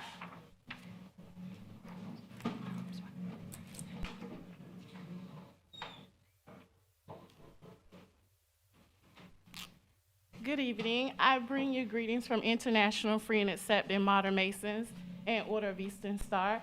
I am currently in Chapter Majesty 565 here in Daytona Beach, Florida, and we are having our annual Easter egg hunt April the 1st at Derbyshire Park. I do want to thank Commissioner Dennett for paying for the park for us already, but I'm here to ask for funding or some type of support for the Easter egg hunt. We're still of toys, eggs, and different games items for the Easter egg hunt. So I'm just asking for any type of support that you can give us. This is an event that we've had for several years. Due to the pandemic, we weren't able to, but we have did this event for many years at Derbyshire Park. We use the football field and we cover the field with eggs. We have had, I would say, at least over 300 kids there on different years. So we just want to ask for your support. I have given you a letter. I am the co-chair with Jennifer Richards on the committee for the egg hunt. We have our emails there. So if you would like to support that, please email us and we will be able to contact you and tell you anything you need to know, any questions or anything. Well, Ms. Yarborough's usually watching this, so I hope she'll put this on my schedule. Okay. Because I want to be there this year. I missed it the last couple times. But I'll give $500 from my Bike Week funds to support you all in this or any effort that you might have. I've always supported it, always believed in it, and I've seen the number of kids that come. It's a big thing. Yes, Appreciate it. they do. Thank you so much. Mm-hmm. Okay. Any other questions? No. There's no email address. It's not at the bottom. Yes, if No. you'll call the number. Okay. Yes. Thank you. I don't want to say my email or my phone number on here, but yes. I can slip you a piece of paper with my phone number on it. All right. Any other questions? All right. Thank you. Okay. Thank you. Okay, our next speaker is Frederick Brown, and on deck is Jenny Nazak.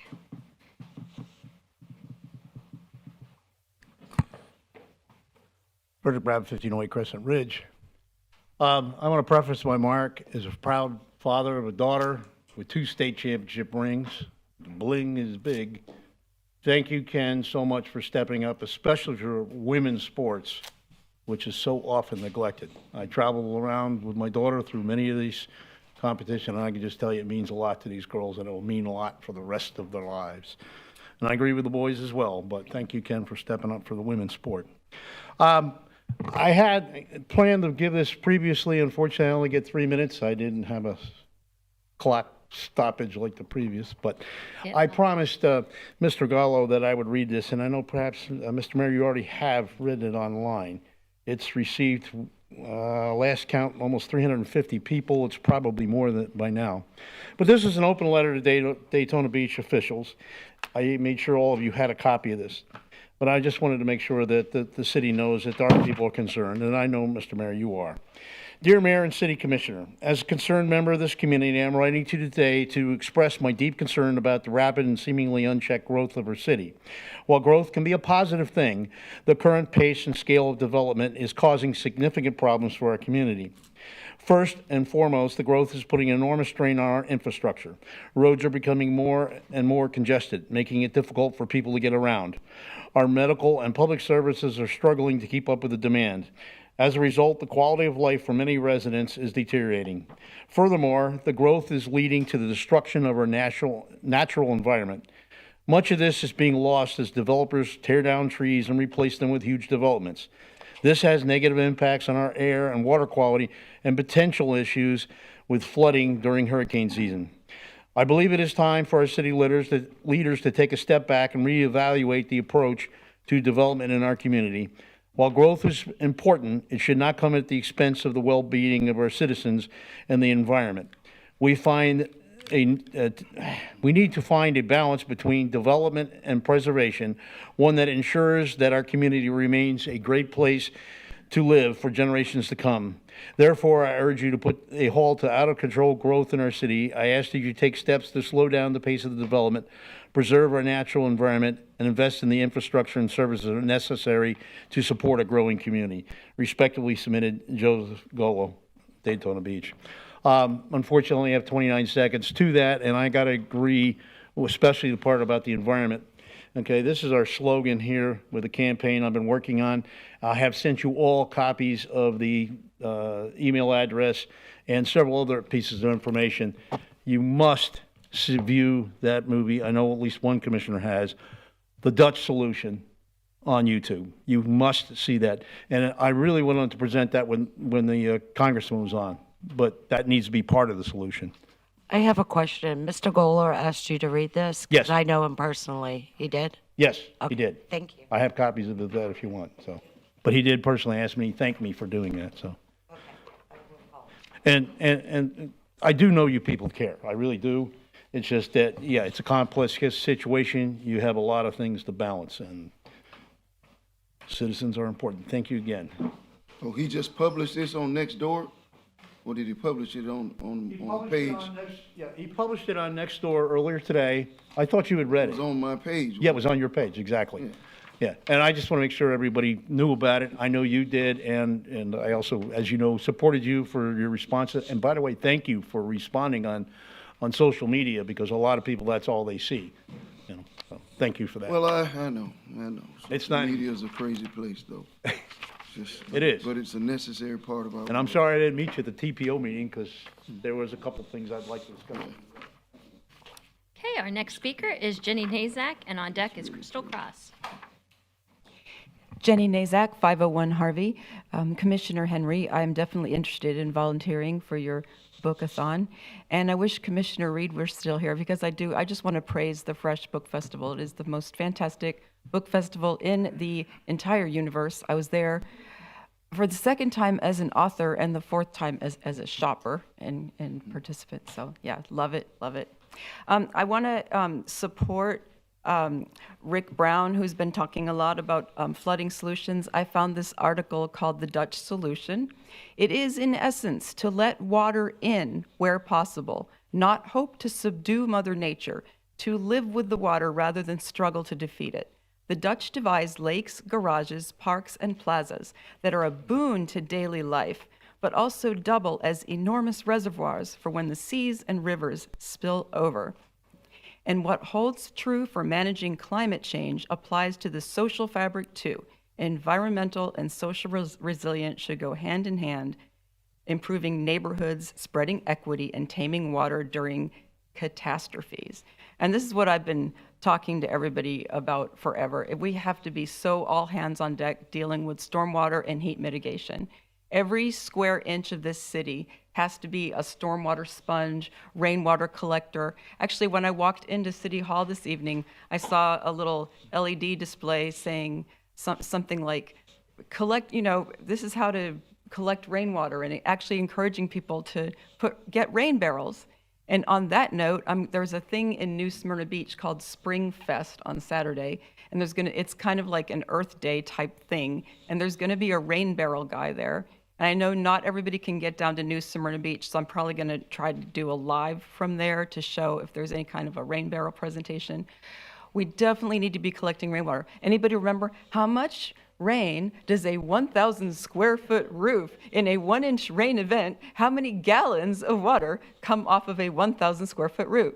Dun, dun, dun. 600 in a 1-inch rain event. So in a year, in Daytona Beach, in a typical year, that's nearly 30,000 gallons of water off a 1,000 square foot roof. In an email I wrote a while back, I envisioned a magnificent network of cisterns connected and part of and integrated into the city's utilities and integrated into a network of natural swimming pools citywide. And we just totally need to be all about managing stormwater. On that note, I would really like to see people be able to get a BTR for a grass parking lot for festivals. you know, I think we shouldn't have to pave a parking lot that's only used 1 or 2 weeks out of the year. It's a heat liability, it's a stormwater liability, and it's not pretty and it's not versatile. That's all. Thank you. It's really true. It's true. Okay, our next speaker is Crystal Cross, and on deck is Anna Ventura. Hello. My address is 1189 Champions Drive. I've been in Daytona for probably about 15 years. Never really thought I would be here. Okay.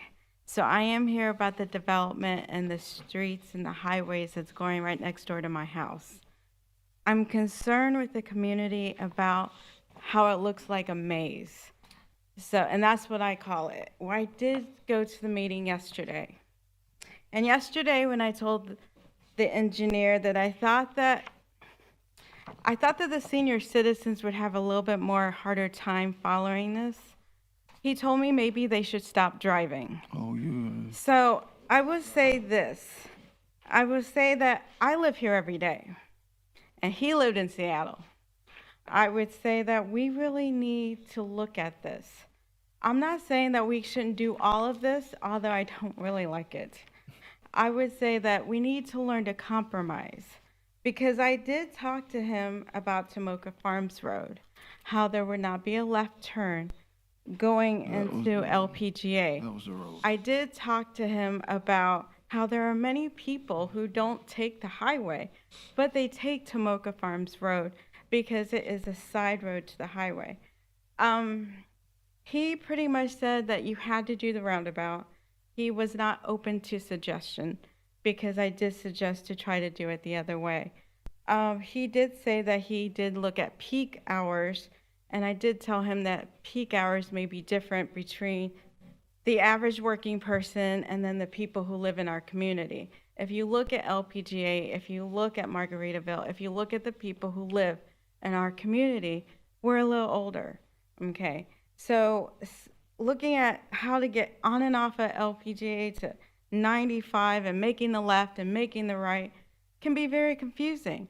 I just don't think that for our population, this is the right one. Now, I understand you may already spend a lot of money on doing this, so I understand, but we should have had options.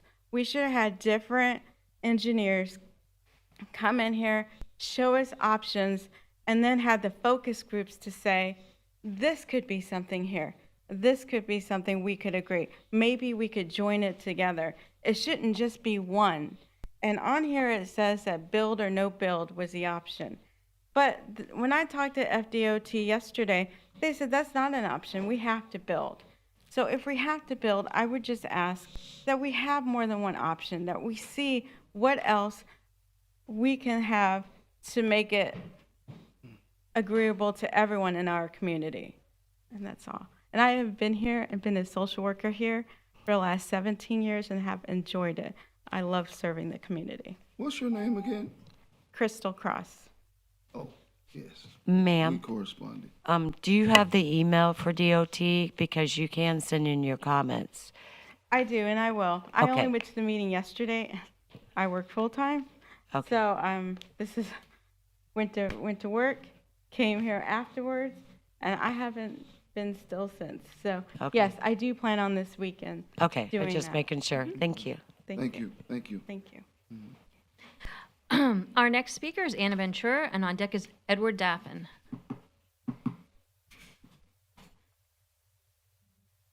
Is there Anna Ventura? Okay, our next speaker is Edward Daffin. He's gone. Okay, our next speaker is John Nicholson, and on deck is Thomas Russell. He's not gone. John Nicholson. No. John Nicholson, 413 North Granbury Avenue. First thing on my list was congrats to the city manager. Mayor understands. And it was a well-fought fight, and I'm glad he won. Secondly, with regard to, it was a basketball tournament, Mayor. So you're glad he won. Absolutely. You're rooting for the city manager? Well, Absolutely. at least most of his staff was rooting for me. I know, I can't understand why, since you pay their salaries. Flooding. I went to the state of the county yesterday, and it so happened that the gentleman sitting next to me lived on Orange Isle. And I've known where Orange Isle since I've been here, 40 years. I never knew it was an island. I didn't know that there was a canal that they had filled in, and that filling in that canal, his house has been flooding for 40 years. He got 18 inches this last time. All right? He's got an antique car in his garage, doesn't run. It had to be flooded. So it's not just Midtown. It's not just 4. You showed a video of downtown. That was real flooding. All right? It's all over. It's not just our city. South Daytona gets it too. The other one is the marina. A gentleman talked to me the other day. The floating docks, the attachments, the metal attachments, they've not been looked after. They're rusting, and several of the floating docks broke away on the last one. So I know we have a company that looks after the marina. It's our responsibility since it's our marina. I think we should look at if this man is indeed correct. If they are rusting, we have to fix it. Affordable housing. It's forever. The Bible says the poor will always be with you, and we have to do something about it. The 227 units, I'd always liked the idea of getting one of those thermometers, and every time we get a number of housing, affordable housing, we keep notching it up a bit. Because we had 227, then I think there's 80 going up in Vine Street, and then there's another 150 going somewhere else. Those add up over time. We're better than any other community in Volusia County in terms of our affordable housing. And lastly, on 10E, I wanted to speak on that. There's 1,600 homes going in this. And I remember about 10 years ago, I predicted that Margaritaville was going in. And the commission said, no, it's not. Rob Gilliland said there will not be a house built in Margaritaville before 2025, if that soon. All right? I wanted that bridge. I wanted LPGA widened 10 years ago. This development is going in. I know, Mary, you don't believe me. The development going in, when we redistrict, certain zones are going to be so astronomically off because the development is in certain areas. Our next speaker is Thomas Russell, and on deck is Marjorie Johnson.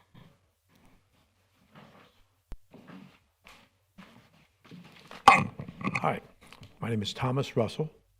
I've lived in and around the Daytona Beach area since 1973. So I'm not a newcomer to the area. I'm a newcomer to coming here, though. I recently discovered that I have a piece of property that's located in what's known as a CRA. And the CRA is called the Blue Road CRA. And it is managed by no one but the mayor and the city manager. There's no commission. There's nobody working this. It's just those two people are the ones that make the decisions, evidently, from what I understood. However, I started looking up some information about it.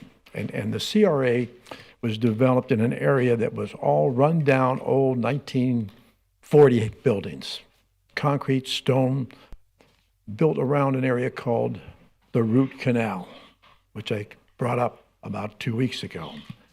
And what's happened in that area is with code changing and city people leaving, their licenses expire, and then somebody goes for a new license, and now, oh no, you can't get that license.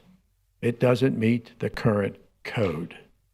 So it just compounded the deterioration of this area. I do happen to have a piece of property there. I've owned it for 35 years, the same amount of time that the CRA existed. I anticipated, based on my taxes, that I've paid almost $40,000 to $50,000 into CRA money. I looked at 2 or 3 other properties that probably pennied close to that amount in. To this day, the only grant or only effort by any city commission was to offer us a matching grant of up to $5,000 if we painted our buildings, and that was probably 25 years ago. Now, this money has been collected and collected and collected. And I had a pass out there. I hope they got him. The new buildings on the river are great, but they don't contribute to the CRA. They get all the benefits, a nice, pretty street going down the road. But the new buildings aren't contributing to the CRA because the CRA gets money based on the tax rate at that particular point in time when it was started, and the excess goes into the CRA. So my question is, on a second sheet, I just started looking at this, and I'm looking at Blue Road bridge maintenance. Why would bridge maintenance be charged to a CRA? And my time is up. So I will follow up with that. I'll try to be at more meetings as I dig up more information and get used to this. Thank you. Our next speaker is Marjorie Johnson. On deck is Jessica Gao. Marjorie Johnson, 122 South P Street. I would like to say tonight that we need more accessibility to our mayor and our city commissioners. And right now they're missing in action. We have no access to them.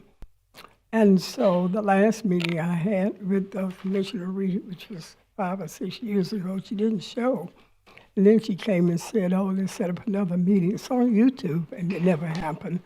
So you're here to do the people's work, so you need to have access to be able to. And I've never had this problem in the past with Mayor Ritchie or any of the others. Larry Kelly, the best mayors ever.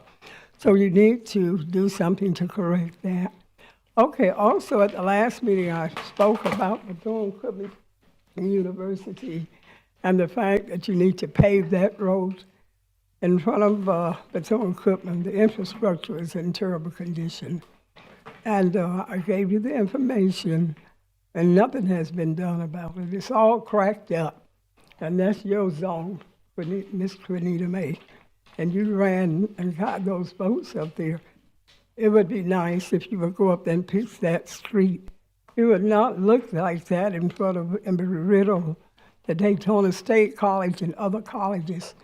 And they are investing a lot into this community with those students who are spending millions of dollars in this community. And I really am and the fact that nothing has been done to correct the problem. I spoke about it at a previous meeting, and I would like to see that fixed. And so, in Daytona State, where I graduated and got my degree, the street looks perfect.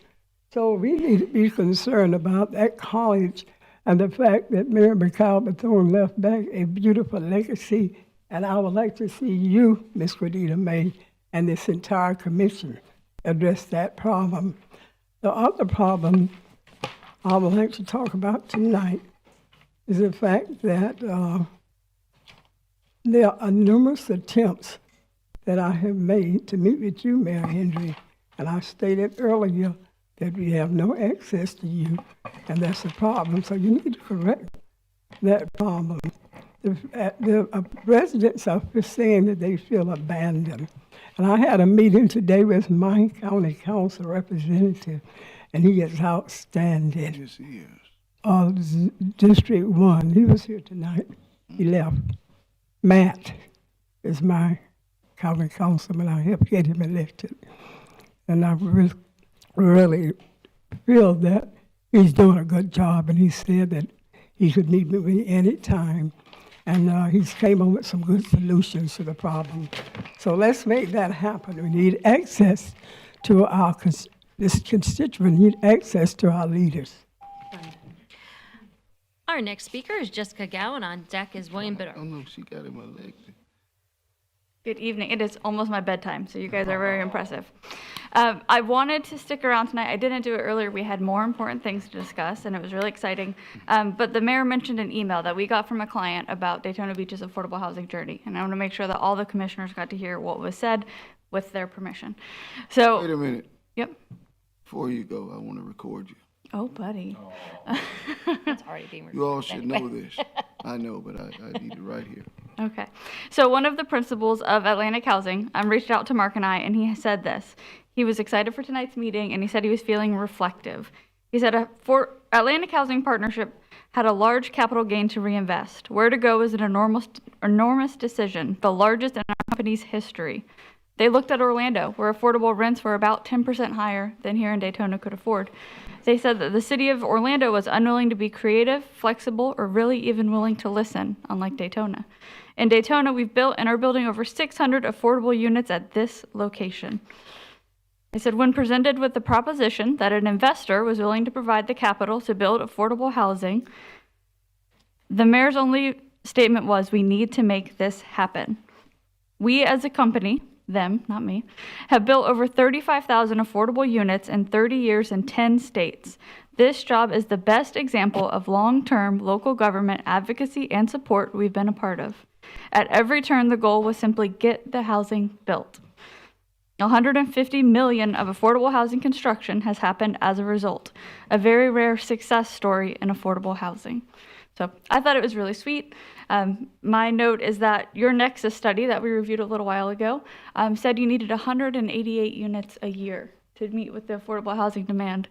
We had 227 tonight, and it's March 1st. So I'm really excited to see what we can do in 9 more months. Good night, everybody. That's good. That's great. Our next speaker is William Bidoff, and on deck is Sharon Hawkins. Well, I can't top that one for sure. I've been attending the Citizens Academy recently. It's one of the best things that we've done. I got to pick this up, Ken. I'm sorry.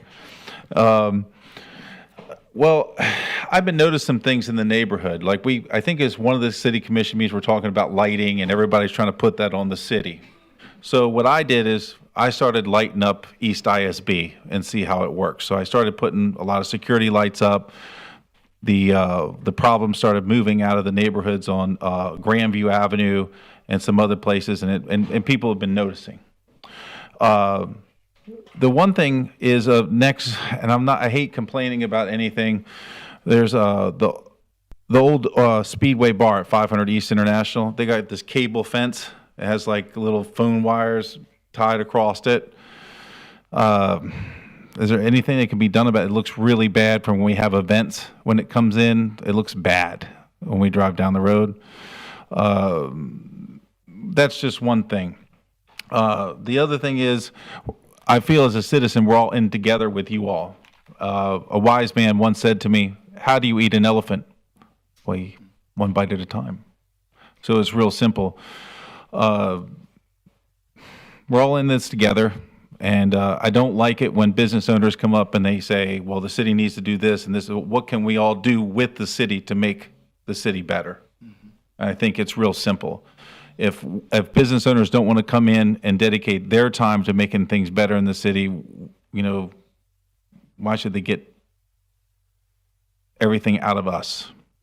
We the people, And today I would say to all of you, thank you for helping the people in Midtown, because COVID, everything else has stepped on their neck. And yes, the city has told me no, and I'm not complaining, and I'm fighting for those people myself. I know that I'm going to be told no, and I have love and respect for all of you, especially the mayor. He's one of the best mayors we've ever had, in my opinion. So anyway, I think that's it. I just think it's just one step at a time. And I'm working on a development on East ISB, which I'll send something to you. But I want to make sure whoever comes in is the best fit for Daytona. I don't want to bring a developer in that's going to ask for too much and take advantage of my city. So, and by the way, thank you, all of you, and have a great night. And thank you, Ken, for everything. Ken's been an inspiration to me to try to make things nicer. Thank you. Good job, Ken. Thank you. And you too. Ken's the man. Our next speaker is Sharon Hawkins, and on deck is Carmen Clark. Ms. Clark?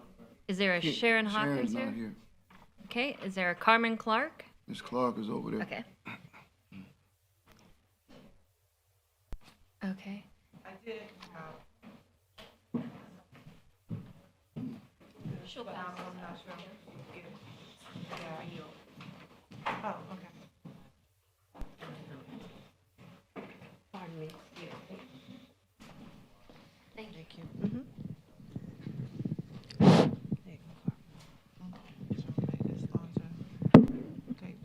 Yes.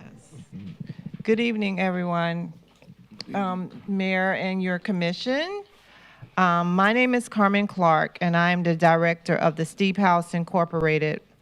We are a local grassroots nonprofit organization. Sorry, I had to write this down to read. That provides advocacy, education, and healing to survivors of human trafficking. On April the 15th, 2023 at 4 p.m. at the Yvonne Scarlett Golden Center, we will be hosting our first community awareness event on human trafficking. And I am inviting you, the mayor, and his commissioner board. You all are invited. And if you are interested in attending, you can email me. Also, we are asking for donations if possible so we can make this event very successful, since it's our first annual event and it is in regards to human trafficking, which is a very serious issue here in Volusia County. If you all, I don't have the numbers in front of me. Unfortunately, I'm coming straight here from work and it is my bedtime also. If you're interested, you can email me. I don't have a problem with saying my email out loud. No problem. It's C as in cat, R as in Robert, G as in goat, C as in cat, L as in like, A as in apple, R as in Robert, K as in kangaroo, 60@yahoo.com. Also, our founder, which is Arletha Baxter, her email address is A as in apple, L as in Larry, B as in boy, at thesteephouse.org. So the commission board and the mayor, of course, you all are invited. There's no pay for you. You're invited. But we also have tickets that are $25, or we are seeking donations, whatever you would like to donate. Okay. Okay? Thank you on that. Now, what I've given you is a packet from it's a homeless camp that's over by 850 North Clyde Morris. The Meeting House of Daytona is where I reside. One of our residents was attacked the other day by a homeless person. The police did come out and they did take care of her. She did have some mental health issues, but that is the camp that is behind. We have a pond, and maybe a retention pond, that's like over where the residents sit, and they build a garden, and, they enjoy the sunlight and whatever. So the homeless camp is right over from across there. They've come into our pool area. They're taking showers. Of course, we've called the police. I know I'm out of time. But I wanted you all to look at that to see what we're dealing with. Our residents are 55 and older, but majority of them are 70 and older. I feel that they should have the opportunity to be able to sit and enjoy themselves without worrying about people in the back arguing and fighting. Yeah, So- we're on top of that. Okay, I didn't know that.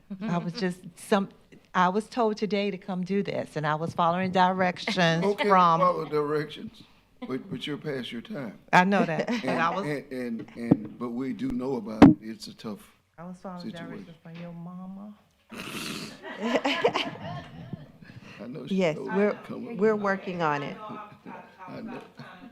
I know you. Our code enforcement is working on it. If you all are interested in, participating in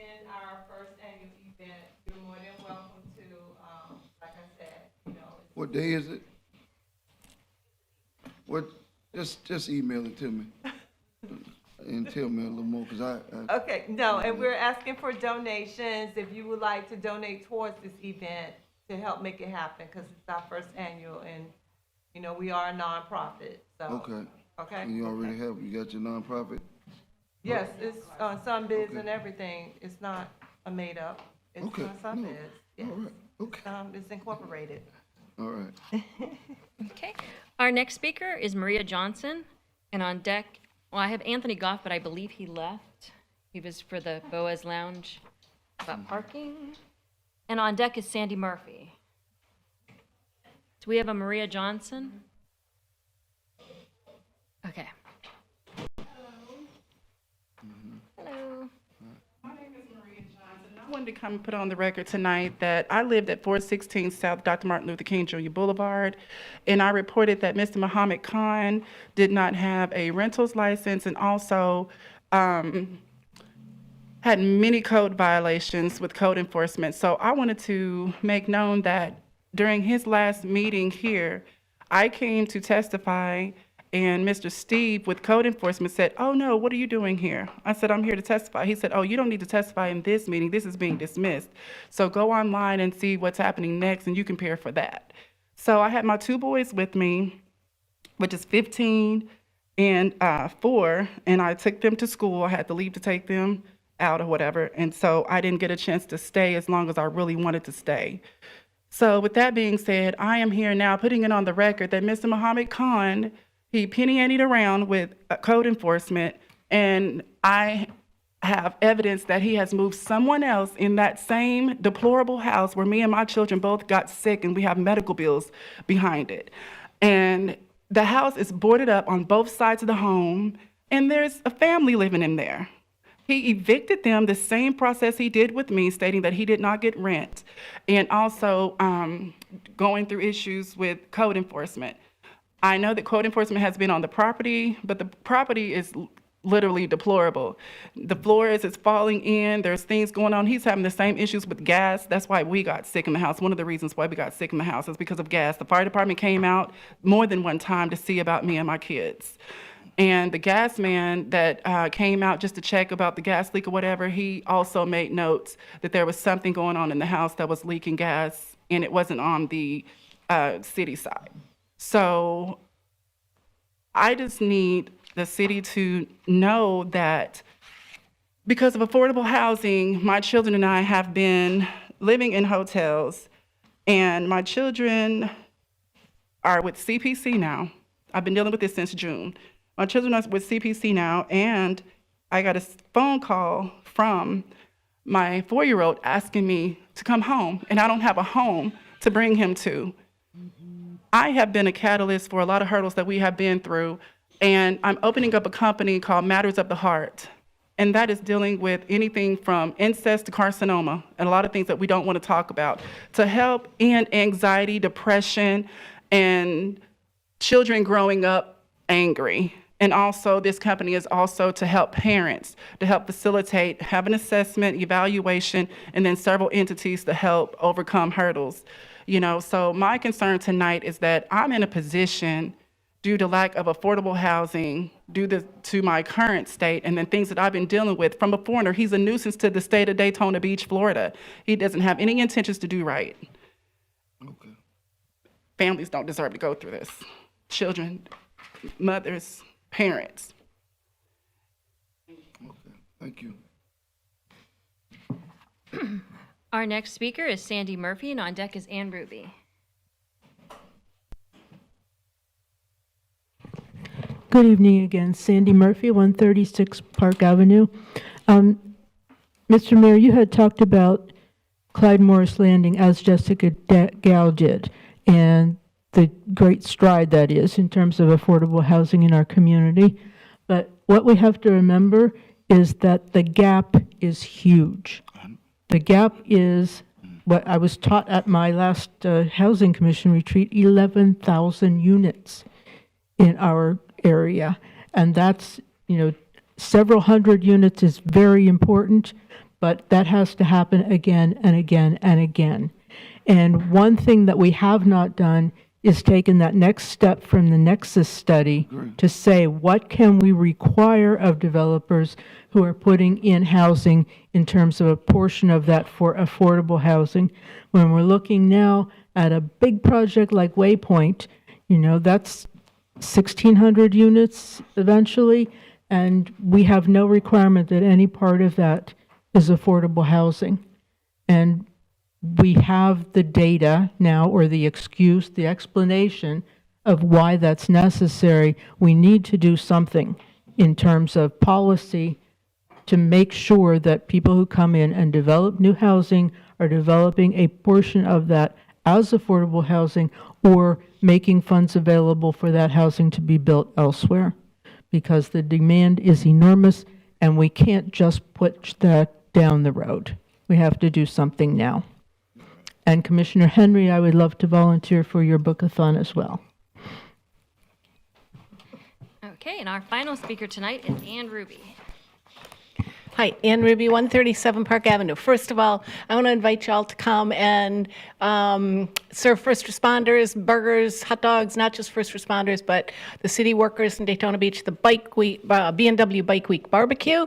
We need people March 3rd, March 4th, March 10th, and March 11th from 11 a.m. to 7 p.m. And you're all welcome to come and volunteer for an hour, 10 minutes, 15 minutes, but just come and see what goes on there. It's a fun time.